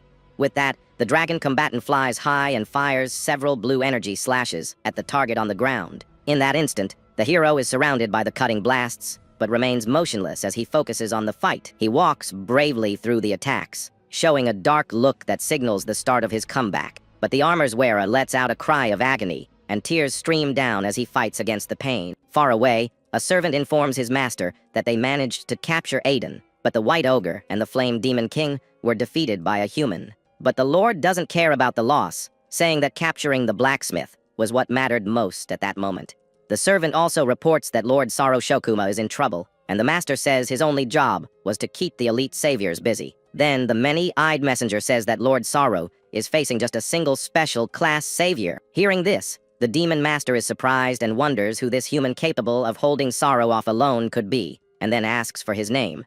The servant then replies that their informant says, "This man has the strongest body of all." He then reveals that the warrior's name is Heitan Akira, and the scene cuts to an intense fight between two powerful beings. We see a white-haired man trading blows with a giant creature, and the impact of their hits is immense. Their battle is on such a high level that it's destroying everything around them and creating a massive shockwave. A blue-haired warrior watches in shock, wondering how the fight that started yesterday isn't over yet, as his own wounds have already healed. The combatant is amazed to be able to witness a fight at this power level so up close. The giant creature is revealed to be one of the 8 demon lords, and he seems furious about the situation. A woman with glasses watches the fight with concern, saying that the man is taking hits powerful enough to break the ground. She then thinks that she needs to do something, because if the warrior goes down, no one else will be able to stop the beast. But another warrior stops her and tells her not to worry, as Heitan isn't weak enough to be taken down by an attack of that level. From a distance, we see the destruction caused by the battle, and the blue-haired warrior is stunned by the level of this fight. The other fighter then says that all special class saviors are monsters at the pinnacle of humanity and shouldn't be underestimated. The demon lord then slams a powerful punch into the ground, creating a massive crater on the spot. With its red eyes glowing, the creature glares at its opponent, and it seems to be getting even more serious. The monster's body begins to grow and get more muscular, and the human looks like an ant beside it. The helmeted warrior says it's been a while since he's seen Heitan's second form, and the woman wonders what he means. Just then, Heitan transforms, his aura changing completely, and the young woman says he looks like a different person. She then explains that in this state, his stats increase tremendously, but in exchange, he becomes extremely brutal. We see the transformed warrior's face, and he seems to have lost control and become a wild beast. The combatant then fearlessly faces the demon's giant fist, bracing for impact. The helmeted man then says that the title the warrior gets in this form is quite a peculiar one. A fiery aura with eyes appears behind the fighter as he charges forward, and he is called the Tyrant. With that, the human lands a mighty punch on the demon's face, sending it flying far away. The warrior then lands on the ground, surrounded by an aura of destruction that shows his immense power. He stands amidst the destruction with a calm look, but his power is so great it frightens everyone watching. We see the warrior in his tyrant form, covered in wounds, but his presence is terrifying and imposing. The blue-haired woman wonders where he is going, and the helmeted man answers that he must be headed to destroy the source of the barrier. She is surprised and happy, as she thought he would lose control, but the fighter still manages to maintain his consciousness. The helmeted warrior then explains that if he were to attack everyone indiscriminately, his power would be nothing more than a great calamity, because that way, the fighter could never be a true guardian of humanity or a special class savior. With that, the hero reaches the barrier's source and punches with all his might to destroy the monolith in one go. We see the eyes of the demon and the warrior, and the man slowly starts to revert to his normal form. His body is battered and he's confused. He doesn't understand anything and wonders why he's there. He looks at the fallen enemy on the ground and wonders if it's over. But someone else emerges from the shadows. An older man supports him and says he's still as much of a meddler as ever. With the demon lord's defeat, the huge red barrier that covered the whole area finally vanishes. The woman with glasses lets out a big sigh of relief, wondering if the great threat is finally over. The helmeted man then asks if she was really going to make a great sacrifice to heal him, and the young woman nods. He then says that's not like her at all, and that she's getting to be more and more like the protagonist. With her face completely red, the woman becomes very embarrassed and denies her companion's accusation. She then wonders how our hero is doing, and the warrior reassures her, saying he's with good reinforcements. Meanwhile, Iberia, in his monster form, is crying and wondering why his friend won't dodge his attacks. The protagonist is then struck by several attacks and thinks that the physical pain helps numb the ache in his heart. Even covered in injuries, the young man faces his transformed friend without backing down a single step. In a swift move, he grabs the creature's face, stopping its attack with his own hands. He then calls his partner's name as a dark, purple energy starts to radiate from his body. With a determined look, the young man says this will end right now and prepares for the final move. He then pushes a sphere of dark energy into the creature's mouth in an attempt to purify its soul. The purple energy then courses through the monster's entire body in an attempt to drive out the curse. The protagonist then hugs his friend tightly as the dark energy does its work. With that, the dragon armor starts to shatter and fall to the ground in pieces. The warrior then catches his friend, who has finally returned to his normal human form. Crying and injured, the blonde boy apologizes for messing everything up again. He sobs, saying he just didn't want to be a burden to his partner in that situation. But the hero comforts him and says with a serious look that he has never once considered him a burden. With tears in his eyes, the young blonde man asks if that's true, and his friend reassures him with his words. The hero then reveals that the monster's plan wasn't to get rid of his father, but to use him for something. Filled with hope, the boy asks the protagonist to save the blacksmith, and he accepts the mission without hesitation. The young man then glares at the great villain's shadow and promises to take down the demon responsible for everything. With a look full of rage, he vows to defeat the enemy with his own 2 hands. The young blonde man begins to lose his strength, his body growing weaker by the second. With one last smile, he says he's happy he could talk with his partner one final time. With his last breath, he asks his friend to look after something very important to him in the future. Just then, the boy's body vanishes in the hero's arms, and the prophecy is fulfilled in the worst possible way. Far away, the demon lord says that this was only the beginning of his grand, evil plan. With a wicked smile, he vows to take everything from the protagonist in the most heartless way imaginable. Meanwhile, a group of warriors makes their way through a dark forest at night. One of them complains that even after the battle, they had to escort Izumi through the mountains. He explains that Highton was so exhausted after his fight that he could barely even stand. Just then, the woman in the group senses a strange wave of overwhelming emotion coming from somewhere. She then points into the darkness and tells everyone that the source of this energy is just ahead. The blue-haired warrior draws his sword and shouts, asking who is out there in the darkness. But the woman recognizes the back of the person sitting down and is surprised by the sight. She then asks if that's Tenma and sees the young man is holding the body of his fallen friend. With his face bruised and battered, the protagonist greets his masters, who just arrived. The warrior is shocked by his injuries and asks what happened in that place. Just then, another man appears with a giant wolf and says he'll explain the whole situation. The group is surprised, wondering if there is someone else out there in the dark forest. The newcomer introduces himself as the first-class savior named Bokudo Jazuke. The woman then questions him about his mission to protect the blacksmith who was taken. We see an image of the 3 main villains, the heroes, faced on that tragic night. With eyes red from anger, the helmeted man looks extremely frustrated with the result. He then hangs his head and admits in a heavy voice that they were overcome by their enemies. The narration explains that the battle ended in the worst way imaginable, with heavy losses on their side. Jazuke then starts to explain that after the abduction, he tracked the beasts with his wolf. But Jazuke explains that he and his wolf only managed to find some of the creature's clones in the forest. He then says the beast of disaster was very clever and left copies behind to throw them off the trail. The blue-haired woman then asks about our protagonist's condition at that moment. She replies that they're just scratches, and the bleeding has stopped, but he refuses to receive treatment. Worried, the warrior says she can feel the flames of rage inside him burning stronger than ever, and she fears that if this continues, her friend's heart will be completely swallowed by hatred. Alone in his room, the young man looks at a photo of Iberia's family on a table. The photo shows the little blonde boy looking very happy next to his parents on a sunny day. With this, the hero remembers the first time he met Iberia, who introduced himself very excitedly. He also recalls a day when he carried his tired friend on his back after a long journey. Another memory surfaces of the blonde boy saying he would never leave his side, not even for a step. The young man even remembers his partner excitedly insisting on giving a name to his wolf, Shikigami. Back in the present, the protagonist's expression is a mix of grief and silent fury. He then stands up and calls his wolf by the name of Death, saying they need to go. The creature howls, and its level 20 stats are shown,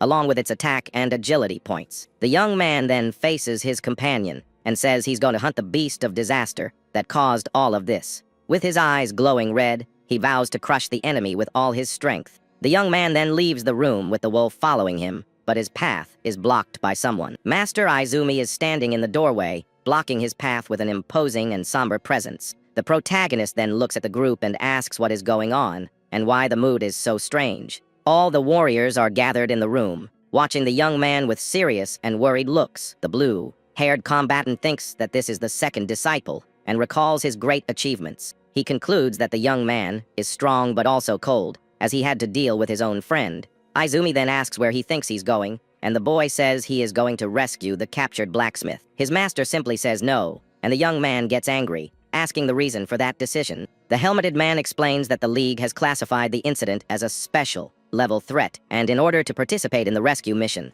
one needs to be a second-class savior. Finally, he says that the protagonist doesn't have that qualification yet, and his eyes glow with rage. The young man explodes in fury and yells that he promised to rescue Aiden, and he will keep his promise. The others are shocked, and the woman asks her father not to be so harsh with him at that moment. With that, Izumi asks if he's okay with someone passing on because of him. The protagonist is in shock at the question and can't say a single word in response. Then the master says he understands his feelings and blames himself for being careless with Aiden's protection. He also says that the enemies won't get rid of the blacksmith that easily, and going after them now would be a bad idea. The young man remains tense and frustrated with the whole situation, clenching his fist tightly. But his mentor comforts him, saying that he has limitless potential and can surpass the special class, and he promises that when the young man gets stronger, he will push the League to give him the rescue mission. With a determined look, the hero asks what he needs to do to surpass the special level now.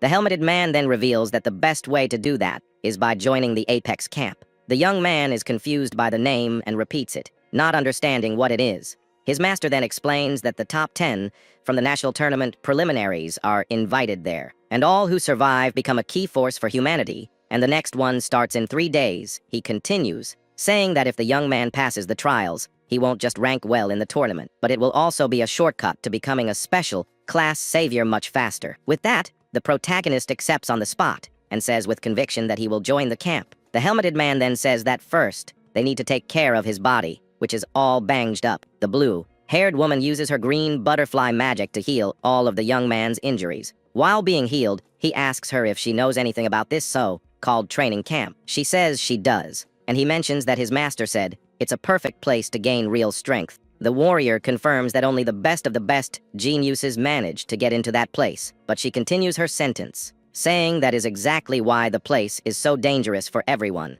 Because she has seen many people who were considered geniuses, their whole lives go there full of confidence. But upon arriving, they realize they are just ordinary people and end up breaking down mentally. The young woman then defines it as a training ground for geniuses, but also as their graveyard. And the training is so brutal that every year, bad things happen to the event's participants. The protagonist says that a place like that is perfect for what he needs.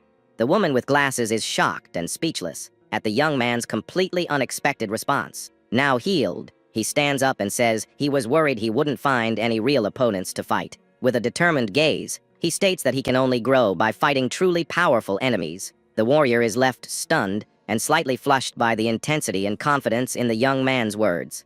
The young man then notices the young woman's flushed face and asks if she used too much energy to heal him. All embarrassed, she denies it and says her body just gets warm when she uses the ability for a long time. Just then, the warrior thinks that this is the first time she's been able to hear her heart beating so clearly. With her face all red and her head spinning, she wonders what she is even thinking at that moment. Now dressed, the protagonist thanks her for the help, and the young woman asks where he is going now. With a somber expression on his face, the young man says he needs to say goodbye to someone important. The scene then cuts to a forest, and we see the hero alongside Jazuk in front of a grave. The headstone reveals Iberia's name, and we see his sword along with some flowers as a tribute. Jazuk apologizes for making him go through this, but the young man says it was his own choice. The warrior then asks if he is leaving already, and the young man confirms he's going to train at the camp for his revenge. The young man explains that Jazuk saved him, and if it weren't for him, the beasts would have already taken his life. He continues, saying that his armor and his weapon were gifts from his mentor, and since his master gave him a new life, the young man promises he will find him again, no matter what. With that, the protagonist makes a gesture to his mentor as a sign of his promise and determination. Stepping back a bit, he points to Jazuk and warns him not to dare pass on before they see each other again. With a clenched fist, the hero swears he will become a savior and rescue Aiden alongside his master. At this, Jazuk seems impressed by the boy's attitude and thinks there's no way for him to look cool anymore. Beside Iberia's grave, the warrior then replies that he will be waiting for him to come back. With a fist bump, the two seal their promise with a gesture of camaraderie and trust. Far away, we see Izumi and his daughter observing the whole scene in silence and with great admiration. The young woman comments that even though he was shattered just hours ago, the young man has already managed to pick himself back up. The young man then reveals that he has just locked all his negative emotions deep in his heart for now. Her father says there are many suspicious points about the attack, and he will call a meeting with the commanders. In the meantime, he leaves the protagonist in his daughter's care so she can handle everything. With a confident smile, the warrior accepts the mission and tells her father to leave everything to her. The young man sees his companion looking very happy and asks why she's making that stone-faced expression. He then calls her sensei and asks where they are going, but she says the information is secret. The young woman explains that she will be his guardian, and the hero doesn't like being treated like a child by her. Losing his patience, the boy asks what they are going to do next, and she points straight ahead. She holds out her hand and says they are going straight to the central continent for the Apex camp. The scene changes, and we see a large explosion that takes us to the recent past of a certain event. In it, our protagonist is shown with a dark aura and a menacing look full of anger. We see a man with glasses screaming in pain as he takes a powerful blow to the face. Battered and out of strength, the young man falls to his knees on the ground, completely defeated from the onslaught. With a cold stare, the hero looks down at his fallen enemy, and his presence is frighteningly strong. With a clenched fist, he delivers a final blow to the man to end the fight once and for all. Back in the present, the young man is covered in bandages and cries out in pain from his hospital bed. He writhes in agony on the gurney and seems to be having a horrible nightmare about what happened. His mother then rushes to calm him down and tells him not to be afraid because she is there to protect him. She then asks with a gentle voice if he dreamed about the person who hurt him again. With clenched teeth, the young man vows he will pay back all the pain he suffered 100 times over.